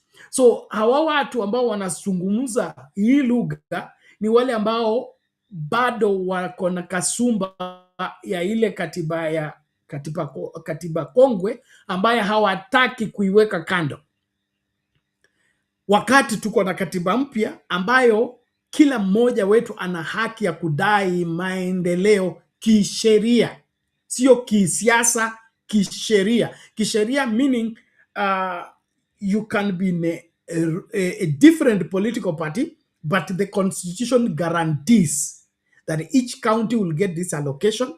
The development agenda for the national government should be systematic, like we want to do 20,000 kilometers of road, and this road is supposed to join this region to this region for this economic advancement or economic exposure. And so what these politicians are calling us into is for us to forfeit the law and follow their so-called goodwill, their so-called good association, and sitting together so that they can feel something for us and drop something for us. Hatuwezi kuendelea hivyo. So hiyo safari ya Singapore kama inakwenda kulingana na ukarimu na ukaribu kwa rais, hiyo ishadondoka njiani, hakuna mahali inakwenda, na ni kuhadaa tu wa Kenya wapate ile tumaini tena la kuangalia vile walipewa bottom up. Bottom up tulipewa mpaka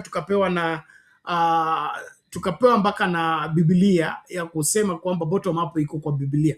Sisi ndio nashindwa, kama bottom up iko kwa Biblia na Biblia imesema kuwe na bottom up, mbona sasa tunaacha bottom up tunaenda saa Singapore? Singapore nayo pia iko kwa Biblia. Utanisaidia hapo, wacha tusikilize hii alafu turejelea hapo.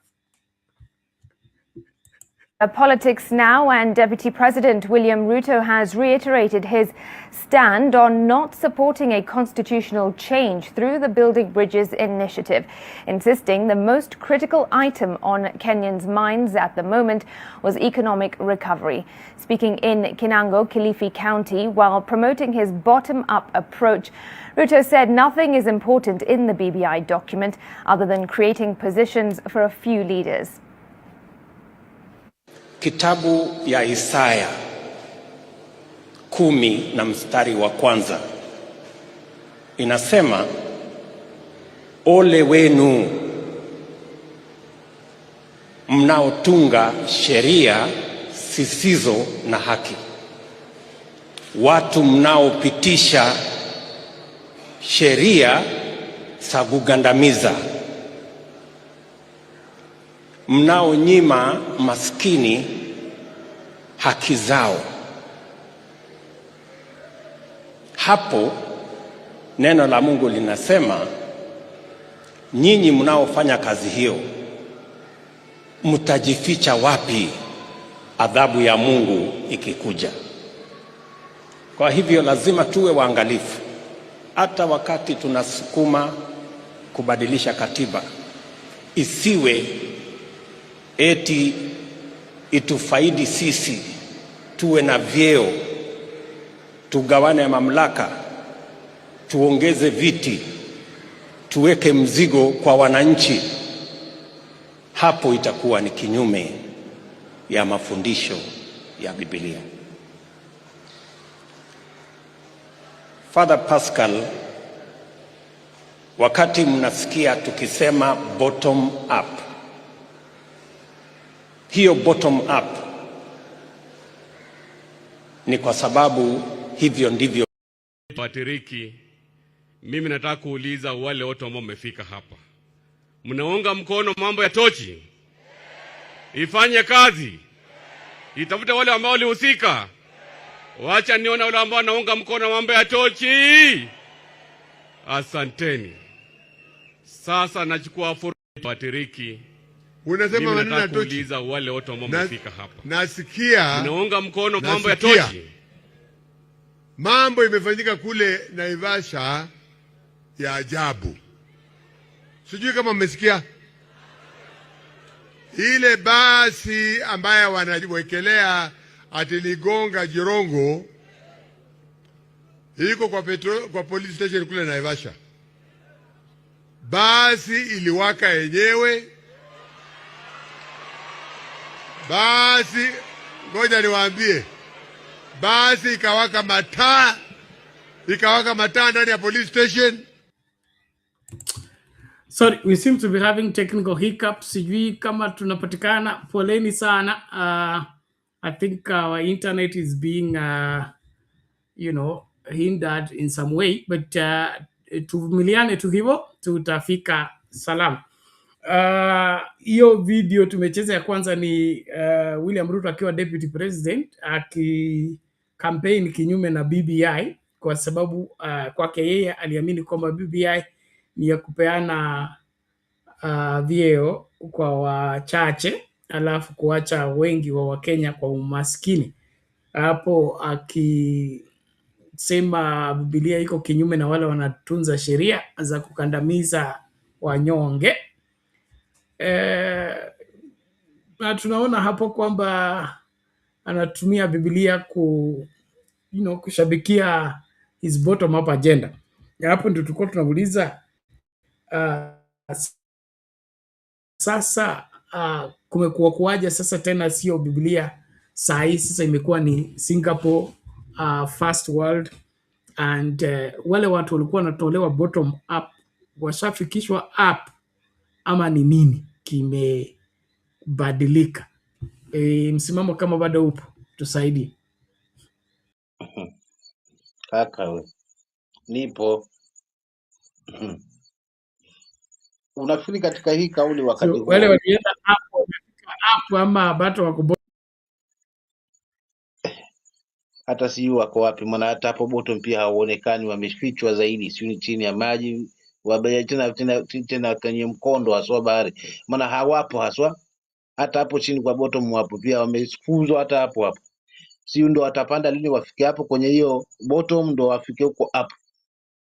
Maana hata hapo walikuwa hapo bottom tena walikinyagiwa mbali pia. Hawaonekani ndio wakina sisi. Kwa hiyo nataka tukujuliza hii kauli alizungumza wakati huo. Unajua mdomo ndo unaufunga ndo unaukomboa. Wakati huo nafikiri iliteka waumini wangapi? Maana alikidadabua kifungu kilivyo na akajiweka yeye si miongoni mwa wale ambao watafanya vitu ambavyo havitaendana haswa na mapenzi ya Mungu. Hajapata, na hapo ndipo niliposoma kwamba anachokimaanisha ni kinyume chake. Hiyo record ako nayo. Anachokimaanisha ni kinyume chake, ama lisemwe,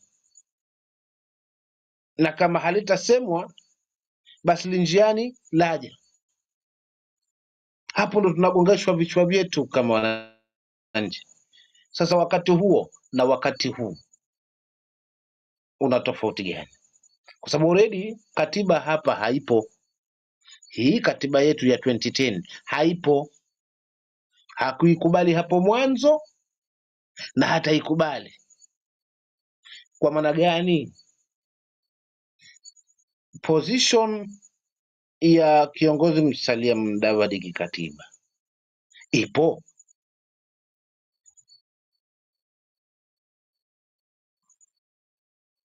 Na kama haipo, je, pesa inayolipwa ni sawa kisheria?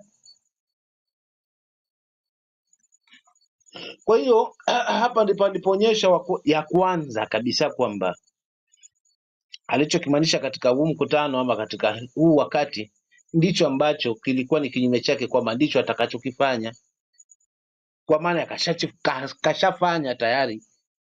Position ipo ya namaliza mwaka wa 3 tangia na atamaliza miaka 5, na kama watachukua serikali pia atamaliza miaka 10, na chauni hiki kwa ni kutafutia kiki. Sasa turudi yale aliyozungumza Mudavadi mwenyewe juzi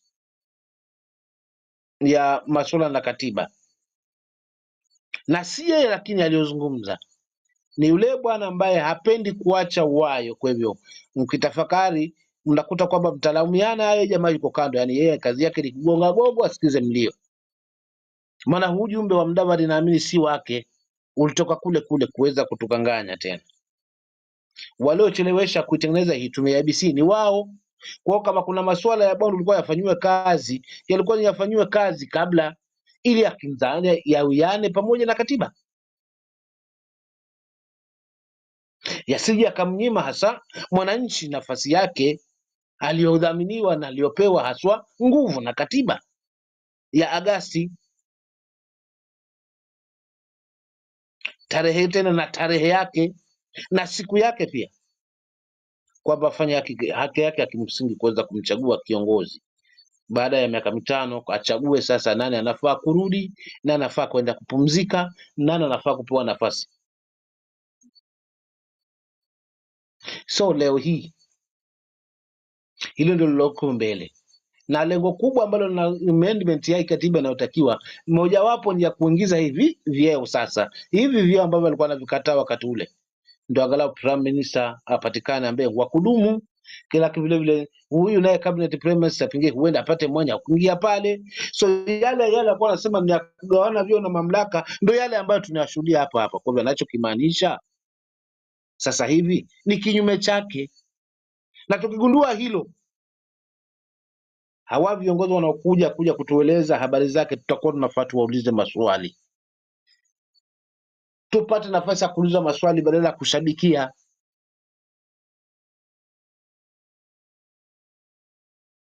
Si hawatupe nafasi tuyatafute kwa lazima. Bwana wewe umetumwa, wewe umekuja kwetu, naomba tuzungumze, tujibu hili jambo hili na hili na hili na hili. Lakini je, nafasi yetu nayo? Na kama hatuna, basi turudi sisi wenyewe ndugu kwa ndugu, tuambizane, ili kama ni kukatazwa uchaguzi upelekwe, basi tunajua ni ile lilozungumzwa likawa halipo, lakini njiani laja, kwa sababu kama uchaguzi hautakwenda tutangozwa mpaka 2029 already, hiyo itakuwa ni 7 good years. Kwa hiyo kile ambacho kimezungumzwa kimekuwa implemented kinyume na katiba. Jamani, nchi isiyojali katiba, na kiongozi wa nchi ndio symbol ya taifa. Kama katiba itekwa pembeni kwa ajili yao, tunaelekea wapi kama taifa? Bado ndugu zetu wanasema tuko ndani. Kaka, nitaishia hapo kwa leo. Naona hapa nikiaga. Naomba pia tukutane kama kesho mambo atakuwa sawa, nitumie link, tutakuwa hapa kukuza. Mimi nipo, kaka yangu Ben. Asante. Sawa, asante sana, tunashukuru. Na hiyo swala la katiba tutalizungumza kwa kina hata hiyo kesho, kwa sababu inaonekana hii sio vita kinyume na Wakenya, ni vita kinyume na hiyo katiba ambayo inapaswa kulinda Wakenya. So kuna watu hapa ambao wanataka kukubaliana kubadilisha katiba ili iwalinde wao kinyume na Wakenya, badala ya kuimplement ili ikalinde Wakenya na ikahakikishie haki ya kila Mkenya. Now, it is very sad that the people that have sworn to defend the constitutions are the first one to violate the same constitution and then turn around and say they want to adjust it. Good, you brought up the issue of IEBC. Nani aliyevunja IEBC kiholela, kinyume na katiba, akafuta watu kazi ambao walikuwa wameajiriwa kikatiba na kisheria, all of it kwa kuficha ukweli kuhusu nini? Uchaguzi. Sasa wewe ukaharibu IEBC, tena ukachukua muda mrefu kuiregesha, umeiregesha, umeichelewesha. Hapo unasema mpaka ikuwe na ile muda kuenda kukagua mipaka ndio ifanye uchaguzi. So it means this was premeditated, pre-arranged, so that we create a constitutional crisis that will make somebody to stay in office illegally against the provision of the constitution. And the moment we don't do elections in 2027, then that election becomes indefinite. The election date becomes indefinite. And the moment it becomes indefinite, we're going to be led by wrong people for as long as they want that to happen. And in my opinion, that's a recipe for disaster in this great country. And so I invite every one of us to ensure that we are doing the right thing in standing up for what is right. Don't be silent when things begin to go wrong. Stand up, speak up, let it be known that you don't support evil. And if there is any point of departure that I have with the William Ruto administration, is in his determination to drive this country away from the rule of law or selective application of the law. I am one of the things that I love about Uhuru Kenyatta, as much as he had his own weaknesses and his own extremes, he had respect for the rule of law to some degree. There are places where he didn't follow the law or he didn't do what law was required, but he was comfortable with institutions working freely and, of course, the rule of law taking its its way. I don't think if William Ruto was the president, he would have let BBI to collapse. If by that time Uhuru Kenyatta being behind the BBI and then the court rules the way the court ruled, I don't think William Ruto would have stayed back. Look at how many rulings the courts have ruled against William Ruto, and he has gone back to parliament, cooked the law, changed it upside down, brought it back to the judiciary, and of course with threats, gotten the judiciary to pass the housing levy, to pass what is it called, the Shoshu, to pass this other one, the Hustler Fund and things like that. So this extra, extra constitutional operatives of the William Ruto presidents is the enemy of this country. And if we don't stand up and say enough is enough, we will not be able to survive.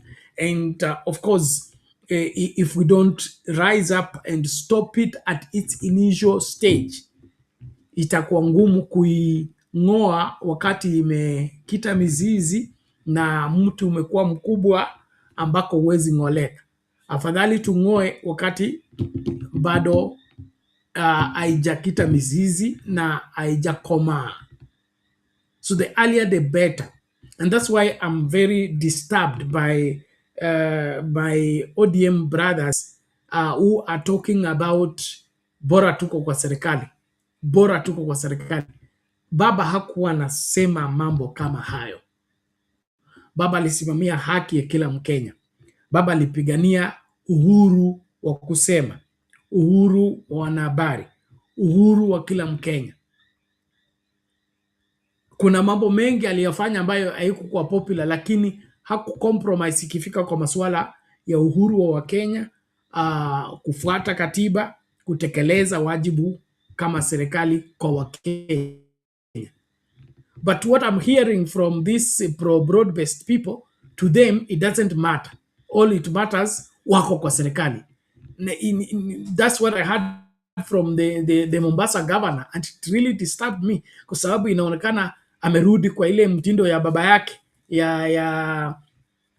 alikuwa anaitwa Sharif Nasir, kusema KANU itatawala miaka 100, KANU itatawala miaka 200, KANU itatawala milele na milele, mpende msipende.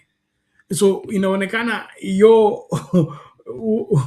hiyo roho ya babake imemkamata sasa. Yeye anasema bora ako kwa serikali na ataingia kwa serikali kwa vyovyote vile. Sasa kama hao ndio viongozi alafu wanazungumza hivyo, basi nchi hii imepotea. Let's get back to the rule of law and insist that if there is anybody who wants to be part of the governance structure, then let that person be known for one thing. He defends what is right, he stands for what is valid and what is constitutional. And Kenyans, let's not accept, you see what is happening in Uganda. You see what has happened in Tanzania. You don't deviate from the right path by explosive. It begins innocently like this. It begins conveniently like this. So what Kinawanga are saying, Badi are saying, Wandai are saying, and these collaborators, what they are saying right now, it doesn't look disastrous, but allow it to become entrenched as a culture, as an operative system. Hapo ndio mtalia. So wakati umefika, tusikubali kutolewa mahali. Baba alituacha chini ya sheria, hakutuacha kwa broad based. Broad based ilikuwa kujikinga mvua. Kulikuwa watu wamefunga safari, mvua ikanyesha, matope yakawa mengi, wakajaribu kuendelea na safari ikashindikana, lazima watafute umbrella, okay? Umbrella ambayo itawasaidia kujikinga na mvua, alafu watarejea nini kwa safari. Broad based was a crisis saving arrangement. It was never meant to be permanent. It was never meant to be even a system of governance. It was just an arrangement to salvage the situation. And listening to Baba and looking at the agreement that was signed, it was meant to ensure that we don't slide from the constitutional changing of power pattern. After every 5 years, we go for a general election, then people are elected in office. So Baba's fear was, if we allow to disrupt that calendar, it will what? It can open a doorway of us getting a dictator through the bullet other than the ballot, and that is going to mess up the country by doing away with civilian leadership. And so the fears that Baba had, and of course what pushed this agreement of broad-based arrangement, was never to become a way of governance. It was never supposed to be perpetuated beyond 2027. It was to take us to the next elections. That's all. Ilikuwa daraja ya kutupeleka kwa next election. Na kwa hiyo next election tuwe na haki ya kuchagua nani atakuwa kiongozi wetu. So let's not abuse the wherever intended arrangement that was meant to steady the country and be able to help us get to the time when we can now sieve out the bad leaders and get right leaders in place. From all understanding the spirit, the letter, and the explanation by Baba and the team, that's all that was with the broad-based government. So any person who wants to stretch the broad-based beyond 2027 is doing it out of the mandate and the intention and the purpose for why it came into existence in the first place. And when that begins to be overstretched beyond where it was taking us, then you know that the other side is going to be abusive. So let ODM be reduced from 80 members of parliament to 20 members of parliament and see how much respect they will command and see who is going to look for them. Let's not sacrifice what we have gotten through blood, through fear, struggle, through many years of struggle. We want to throw it away and then turn around and say, so and so is not doing this or is not doing that. So Kina Junaid na team, they are messing up this country. They want to sell this country and, of course, mess up the constitutional system of operation. To help William Ruto and help this country is make William Ruto obey the law, make William Ruto operate within the framework of the provision of the law. Let William Ruto run his political party, it's called UDA, and leave ODM alone. Leave other political parties alone. Let the other political parties be free to function the way they want. If they want to field a candidate, they should be free to field a candidate. If they don't want to field a candidate, let it be their decision. Not that somebody is demanding that ODM should not have a presidential candidate or this so party should not have a presidential candidate so that William Ruto is the only presidential candidate. Huo mchezo wa Tanzania tusiulete huku, na tukiendelea kucheza vile tunavyocheza tutakuwa nayo tena mbaya sana.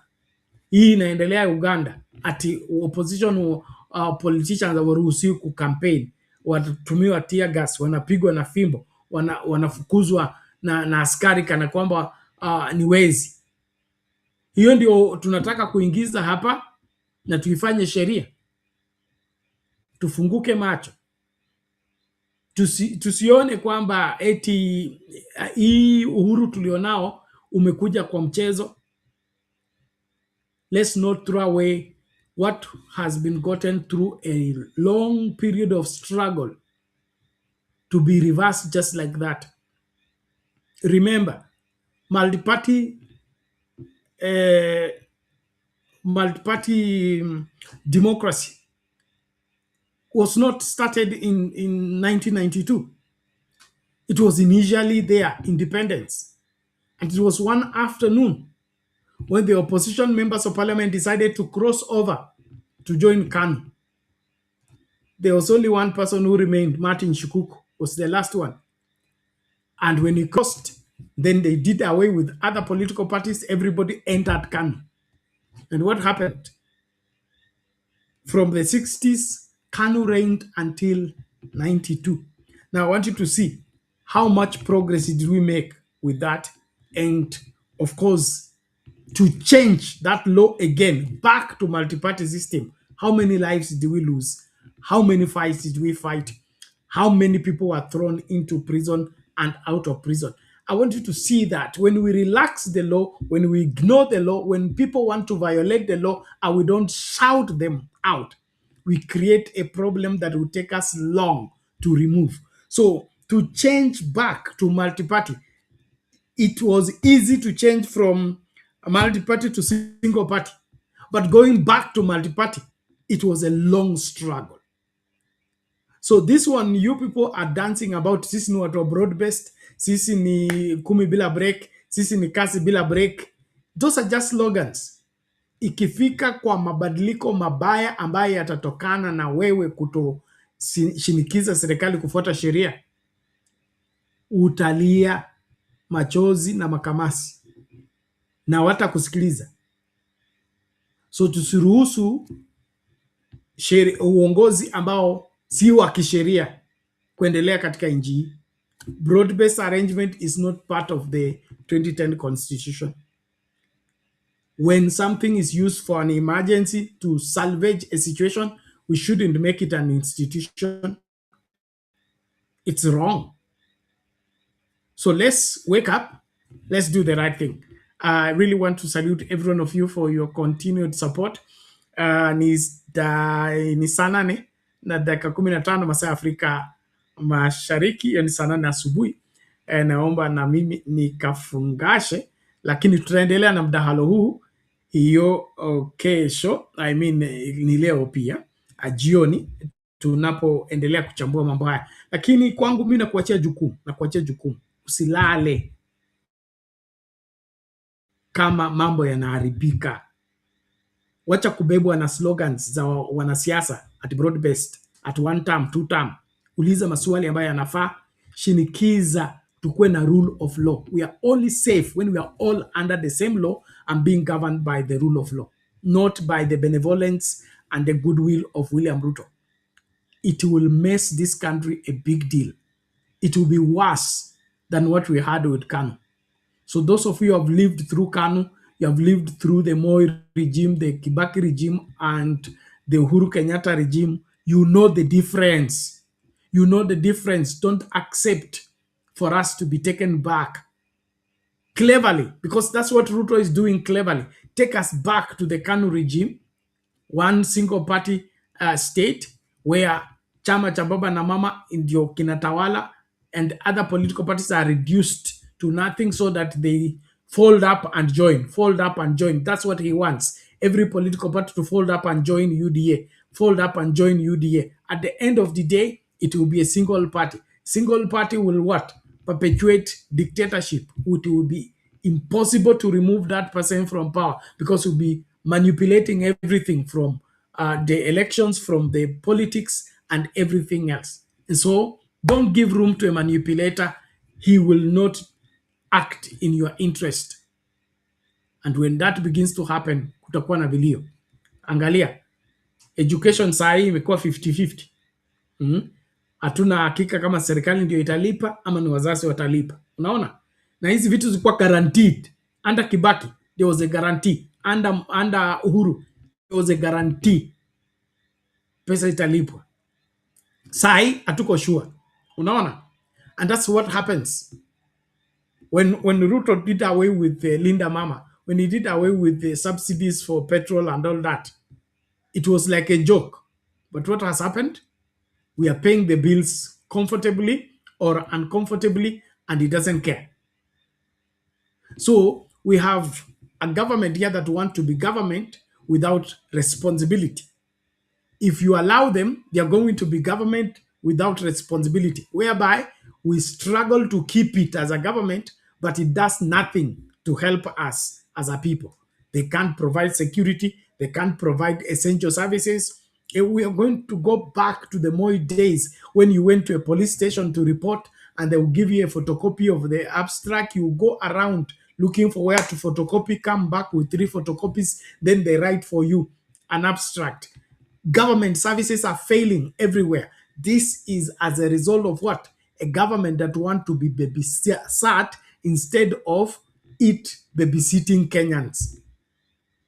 Hiyo ndio serikali Ruto anapenda.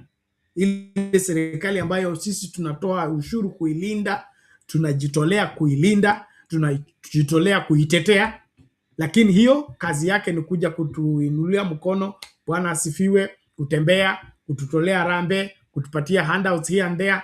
That is not the government I want. I want a government that will eliminate drought in this country, a government that will eliminate illiteracy in this country, a government that will eliminate wherever struggle for getting proper quality medical care. I want a government that will shoulder the feeding of the people, the treating of the people, the educating of our people, that will have first-class institutions running smoothly regardless of who is president, regardless of who is the leader. That is the Kenya I want. The Kenya for all Kenyans. You walk into a hospital and you get treated without unnecessary questioning. Do you have SHA? Have you registered to SHA? What is SHA? I mean, you are a Kenyan. The moment you can identify yourself as a Kenyan, you are a responsibility of the government. Why? Ukishalipa ushuru, ni jukumu la serikali kukushughulikia. Hakuna mambo mengine hapo katikati. So, ni wakati umefika tusilale na tusichukulie mambo haya kama mzaha. Saa hii Ruto anacheka na nyinyi. Ngoja. Ngoja apate mwanya. Anapoingia hata nyingine tu mtaona yale ambayo mlikuwa mtaraji. Wale ambao mnacheka mko broad based. Ninyi mko kwa serikali mmechoka kwa opposition. I promise you. Please wake up, take responsibility. Na wale ambao mtachukua kura, enda mchukue kura. Kama unataka kugombea kiti, gombea kiti kwa kutaka kusaidia Wakenya.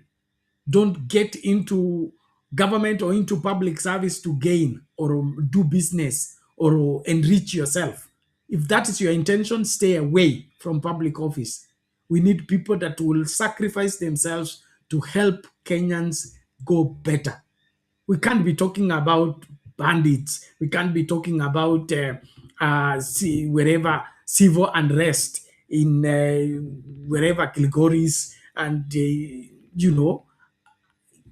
West Pokot, Baringo, and all that. I mean, perpetually. Why should that be the case?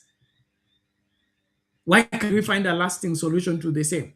This thing has been there during Uhuru's time. It's being perpetuated during, it was there during Kibaki's time, Uhuru's time. Is now still there, Ruto's time. And when you ask questions, they say, hata Kibaki ilikuwa, hata Uhuru ilikuwa. So what is it?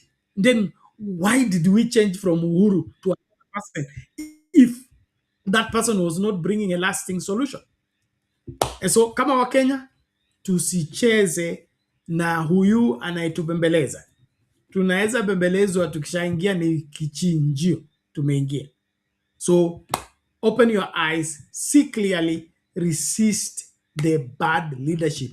And the bad leadership is the one that runs away from the rule of law, that wants to tell you that nitakuletea tu maendeleo, usijali, mimi I have your back, I have your back. No, we need the law to have our back, not an individual. Because the individual is there today and tomorrow is not there. But the law will be here.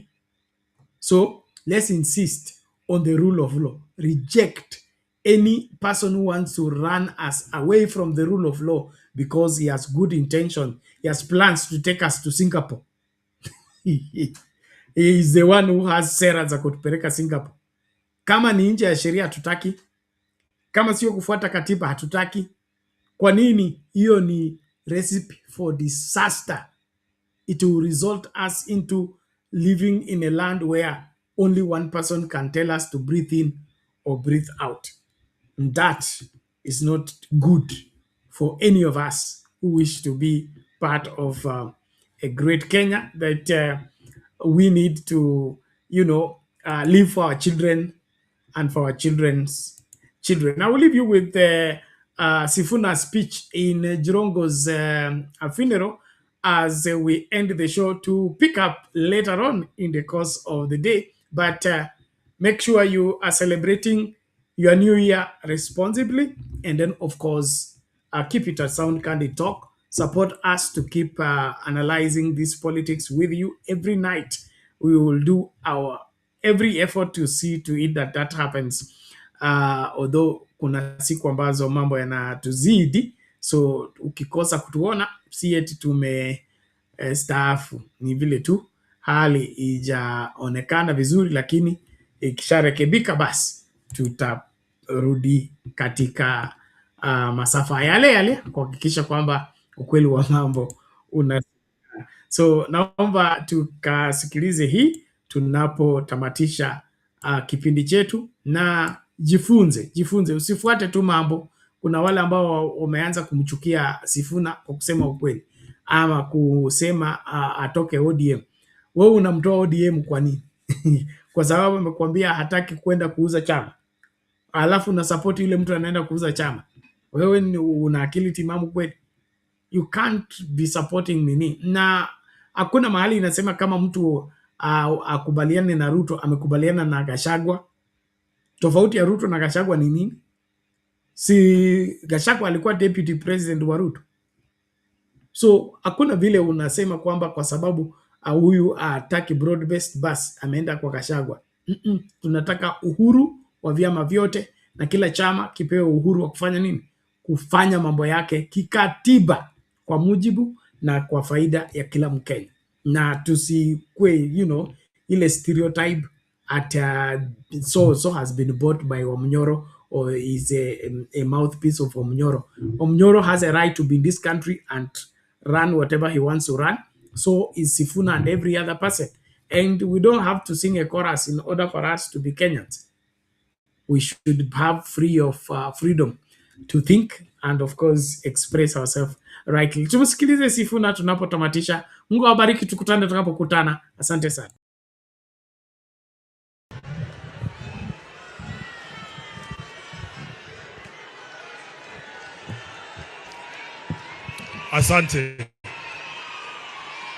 Asanteni. Asante kwa familia ya rafiki yangu ndugu yetu Mheshimiwa Cyrus Jirongo, viongozi wote wa makanisa na viongozi wa kisiasa ambao wamefika hapa wakiongozwa na Rais wa 4 wa Jamhuri ya Kenya Mheshimiwa Uhuru Kenyatta, waombolezaji wote ambao wamefika hapa, na wasalimu kwa jina la Yesu. Hamjambo. Mimi ndio Sifuna. Kwa maombi yenu na kwa mapenzi ya Mwenyezi Mungu, mimi bado ndio katibu mkuu wa chama cha ODM, seneta wa kaunti ya Nairobi na naibu kiranja wa walio wachache kwenye bunge la Senate. Nataka niombe msamaha, nimeingia kama nimechelewa. Nilikuwa mbali sana. Nimepeleka familia kutulia mahali inaitwa Sindo. Mahali wao wanatuambia treasury inalala, hakuna barabara. Nimekwama kwa barabara huko nikachelewa, lakini naomba msamaha. Lilikuwa ni lazima nifike hapa nimsidikishe rafiki yangu huyu Mheshimiwa Jirongo. Wengi mnajua mimi nimekuja kuwa rafiki ya Jirongo hii miaka ya mwisho ya maisha yake. Wengine mnamjua zaidi ya mimi. Mara ya kwanza nimesikia jina la Jirongo nilikuwa na miaka chini ya 12 pale Kakamega nikiwa mtoto kwa shule. Tuliambiwa mimi na mama yangu pesa ya KANU imekuja. Tukaambiwa tuende kwa ofisi ya KANU. Mheshimiwa Uhuru, kulikuwa na ofisi ya KANU pale opposite KCB, ofisi ya governor pale Kakamega. Tukaenda tukapanga line, tukachukua 500 ya Jirongo. Na walikuwa wanatuambia wakati ule, hiyo pesa usiingie nayo kwa nyumba. Unaingia mama watoto ama Walia supermarket mara moja, unabadilisha inakuwa unga, ndio ufike nayo kwa nyumba. Miaka mingi baadaye Mheshimiwa Uhuru Kenyatta 2017 nilikuwa najaribu kuwa mbunge wa eneo bunge la Kandui hapa Bungoma. Chama cha ODM nikitafuta ticket, wakati huo mimi ni kijana mdogo, nikafanyiwa ile kitu. Wakati nimefanyiwa ile kitu huko Kandui, Mheshimiwa Jirongo alikuwa mtu wa kwanza kunipigia simu nikirudi Nairobi. Akaniambia nataka kukuona kwa ofisi yangu. Nikatetemeka na shangaa, huyu jamaa mtu mkubwa ananitafuta mimi mtu mdogo kwa nini? Akaniita kwenye ofisi yake pale Westlands. Akaniambia, Sifuna, hata kama hujapata tikiti ya ODM kule Kandui, mimi naamini wewe ni kiongozi, nataka nikupatie tikiti ya chama yangu. Na kwa sababu Jirongo alikuwa tofauti na hawa viongozi wengine, Jirongo ulikuwa unaweza kumkosoa na asisikie vibaya. Kuna wengine hata ukiandika tu kwa Twitter huyu mtu ni bure, anakutumia polisi. Mnawajua? Mubama nyile? Basi choli bakasi. Mtu akisema kitu kidogo tumekasirika. Jirongo nikamwambia mimi, wacha mimi nikae hapa nyuma ya Raila Odinga. Mimi I prefer to be a small fish in a big pond than to be a big fish in a small pond. And he respected my views. Wiki kadhaa baada ya hiyo, chama cha ODM wakasema, Sifuna, tunataka kupatia ticket ya Senate ya Nairobi. Kuna mtu tayari alikuwa amepewa hiyo ticket, akafanyiwa ile kitu. Nikaletewa tikiti.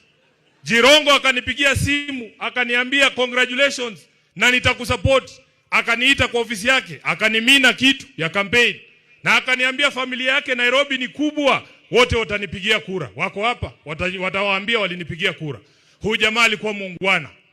Siku zake za mwisho ananiita kila siku, anajua mimi ni wakili. Anasema Sifuna, kuna biashara hapa, unaweza piga hii, unaweza represent hii, unaweza tengeneza hii agreement upate kitu dogo.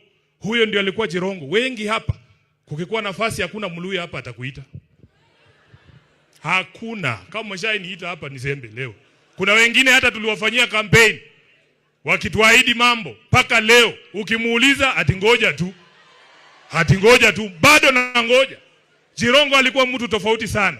Na nataka nichukue fursa hii kwa niaba yangu, kwa niaba ya familia yangu, watu wa Nairobi, watu wa Bungoma, Kenya nzima, niseme pole sana. Kwa niaba ya chama cha ODM makao makuu, tulikuwa hapa na party leader wetu Mheshimiwa Oburu, na hakuweza kufika leo, lakini tuko pamoja. Mimi nitakuwa mfupi sana. Mheshimiwa Khaniri, ni kushukuru kazi ambayo umefanya na kamati yako kumwandalia ndugu yetu hafla yake ya mwisho. Kitu ambaye sitafanya ni kujiunga na hawa ndugu zetu hapa ambao wanauliza maswali ati wajibiwe. Huwezi kupata haki. Huwezi kupata haki katika hii serikali. Mnamaliza wakati. Wewe ukiwa kondoo unaenda kutafuta haki kwa mahakama ya fisi, ole wako. Hakuna majibu tutapata kwa ajili ya maisha ya huyu ndugu yetu huyu ambaye amelala hapa. Sisi tunawaachia ndugu zetu watiriki. Nilisikia umeshafanya hiyo kitu.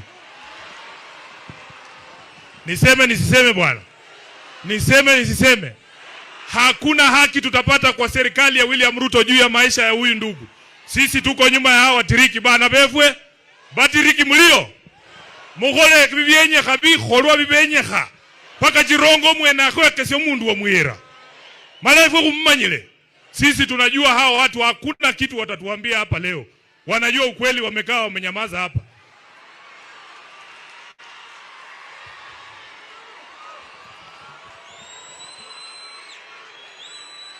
Mheshimiwa Uhuru Kenyatta, leo ni tarehe 30 mwezi wa 12 mwaka 2025.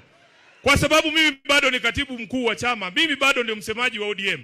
Nataka kwa niaba ya chama cha ODM ni kuombe msamaha kwa matusi ambayo unaelekezewa na baadhi ya viongozi wa ODM ambao wamesahau kazi ambayo ulifanya kumsaidia baba awe rais. Sisi Waluya huwa tunasema mjinga akishiba anachoma siaki, anachoma gala. Wamesahau kazi ambayo ulifanya. Sisi tulikuwepo pale, sisi ni mashahidi wa kazi ambayo ulifanya kumsaidia baba. Ulijitolea kwa hali na mali. Leo hii wanataka kuukata mkono ambao uliwalisha. Kwa niaba ya chama kizima cha ODM, kwa sababu chama kinabeba wenye akili na washenzi, nataka kwa niaba ya wale washenzi niseme pole kwa matusi ambayo unaelekezewa. Na kama hakuna siku, wacha niseme bana, kama hakuna siku Mheshimiwa Uhuru, chama cha ODM kimekuambia asante. Leo nataka niseme kama katibu mkuu wa chama cha ODM, asante kwa kumshikilia baba. Baba Raila Odinga alikuwa anatuambia kila siku, wewe ni baadhi ya rafiki zake wachache ambao walikuwa wa kweli. Na sisi tutazidi kukuheshimu. Kwa sababu tuliwamulika wanaenda mikutano ya siri kule Kilgoris kuuza chama kwa Mheshimiwa William Ruto. Tukawamulika. Unajua Nairobi, Aladwa yuko hapa. Nairobi unaweza ona mtu amekuibia simu. Ukisema mwizi, yeye anageuka anasema mwizi. Halafu wanaanza kukupiga. Kwa sababu tuliwamulika wanajaribu kunadi chama cha ODM kwa Ruto. Wanakuja wanatuambia sasa ati pia sisi tunataka kukuuzia chama. Mimi mmeniona wapi na Uhuru tukidance kwa podium vile watu wanadance na Ruto kila siku? Tunakutana na wewe saa ngapi kuzungumza haya maneno? Na mimi nataka niseme ODM ni chama cha makabila yote. Hata Waluya wako ndani ya ODM, Wamijikenda wako ndani ya ODM, Wasomali wako ndani ya ODM. Hiyo si chama ya mtu binafsi. Na kwa sababu ni chama cha kitaifa, uamuzi wowote ambao utatolewa lazima utolewe baada ya mazungumzo na kila mtu ambaye anajiita mwana ODM. Wengine wanadanganya Oburu. Nilikuwa na yeye hapa nikamwambia, the thing that used to make Raila a great leader, he used to consult everyone. Hata wale watu ambao walikuwa wamedharauliwa. Unaona mama hapa anajivuruta, unafikiria hajui Raila, kumbe yako na namba yake. Anapiga simu direct. Mimi nataka niseme uamuzi wa jinsi ambavyo chama kitaenda 2027 hautafanywa na hawa viongozi hapa juu. Itisheni mkutano wa National Delegates Convention, wacha wana ODM wakuje waseme wanaenda kwa Ruto, ama tusimamishe hata huyu Sifuna. Kwani na sisi tunataka kusema Mheshimiwa Weta, Mheshimiwa Mudavadi, mimi nimewaheshimu siku hizi, hata huwa siwasemi, lakini niko sine ukweli. Omwamwe tangula nekhulo manga lero umboe. Ese ekhulo mangata. Lakini ninaombi kwenu 2027 hii jamii ya Mulembe hii jamii ya Mulembe tunataka kukua kwa debe ya urais. Na kwa sababu nyinyi mmesema mnangoja 2032, sisi ambao tuko na mayuba kidogo, tukiamua 2027 tunataka kuingia, tafadhali mtuunge mkono. Nataka mtuungeko sisi wenye tunataka 2027, 2032 ikifika ndakuunga wewe.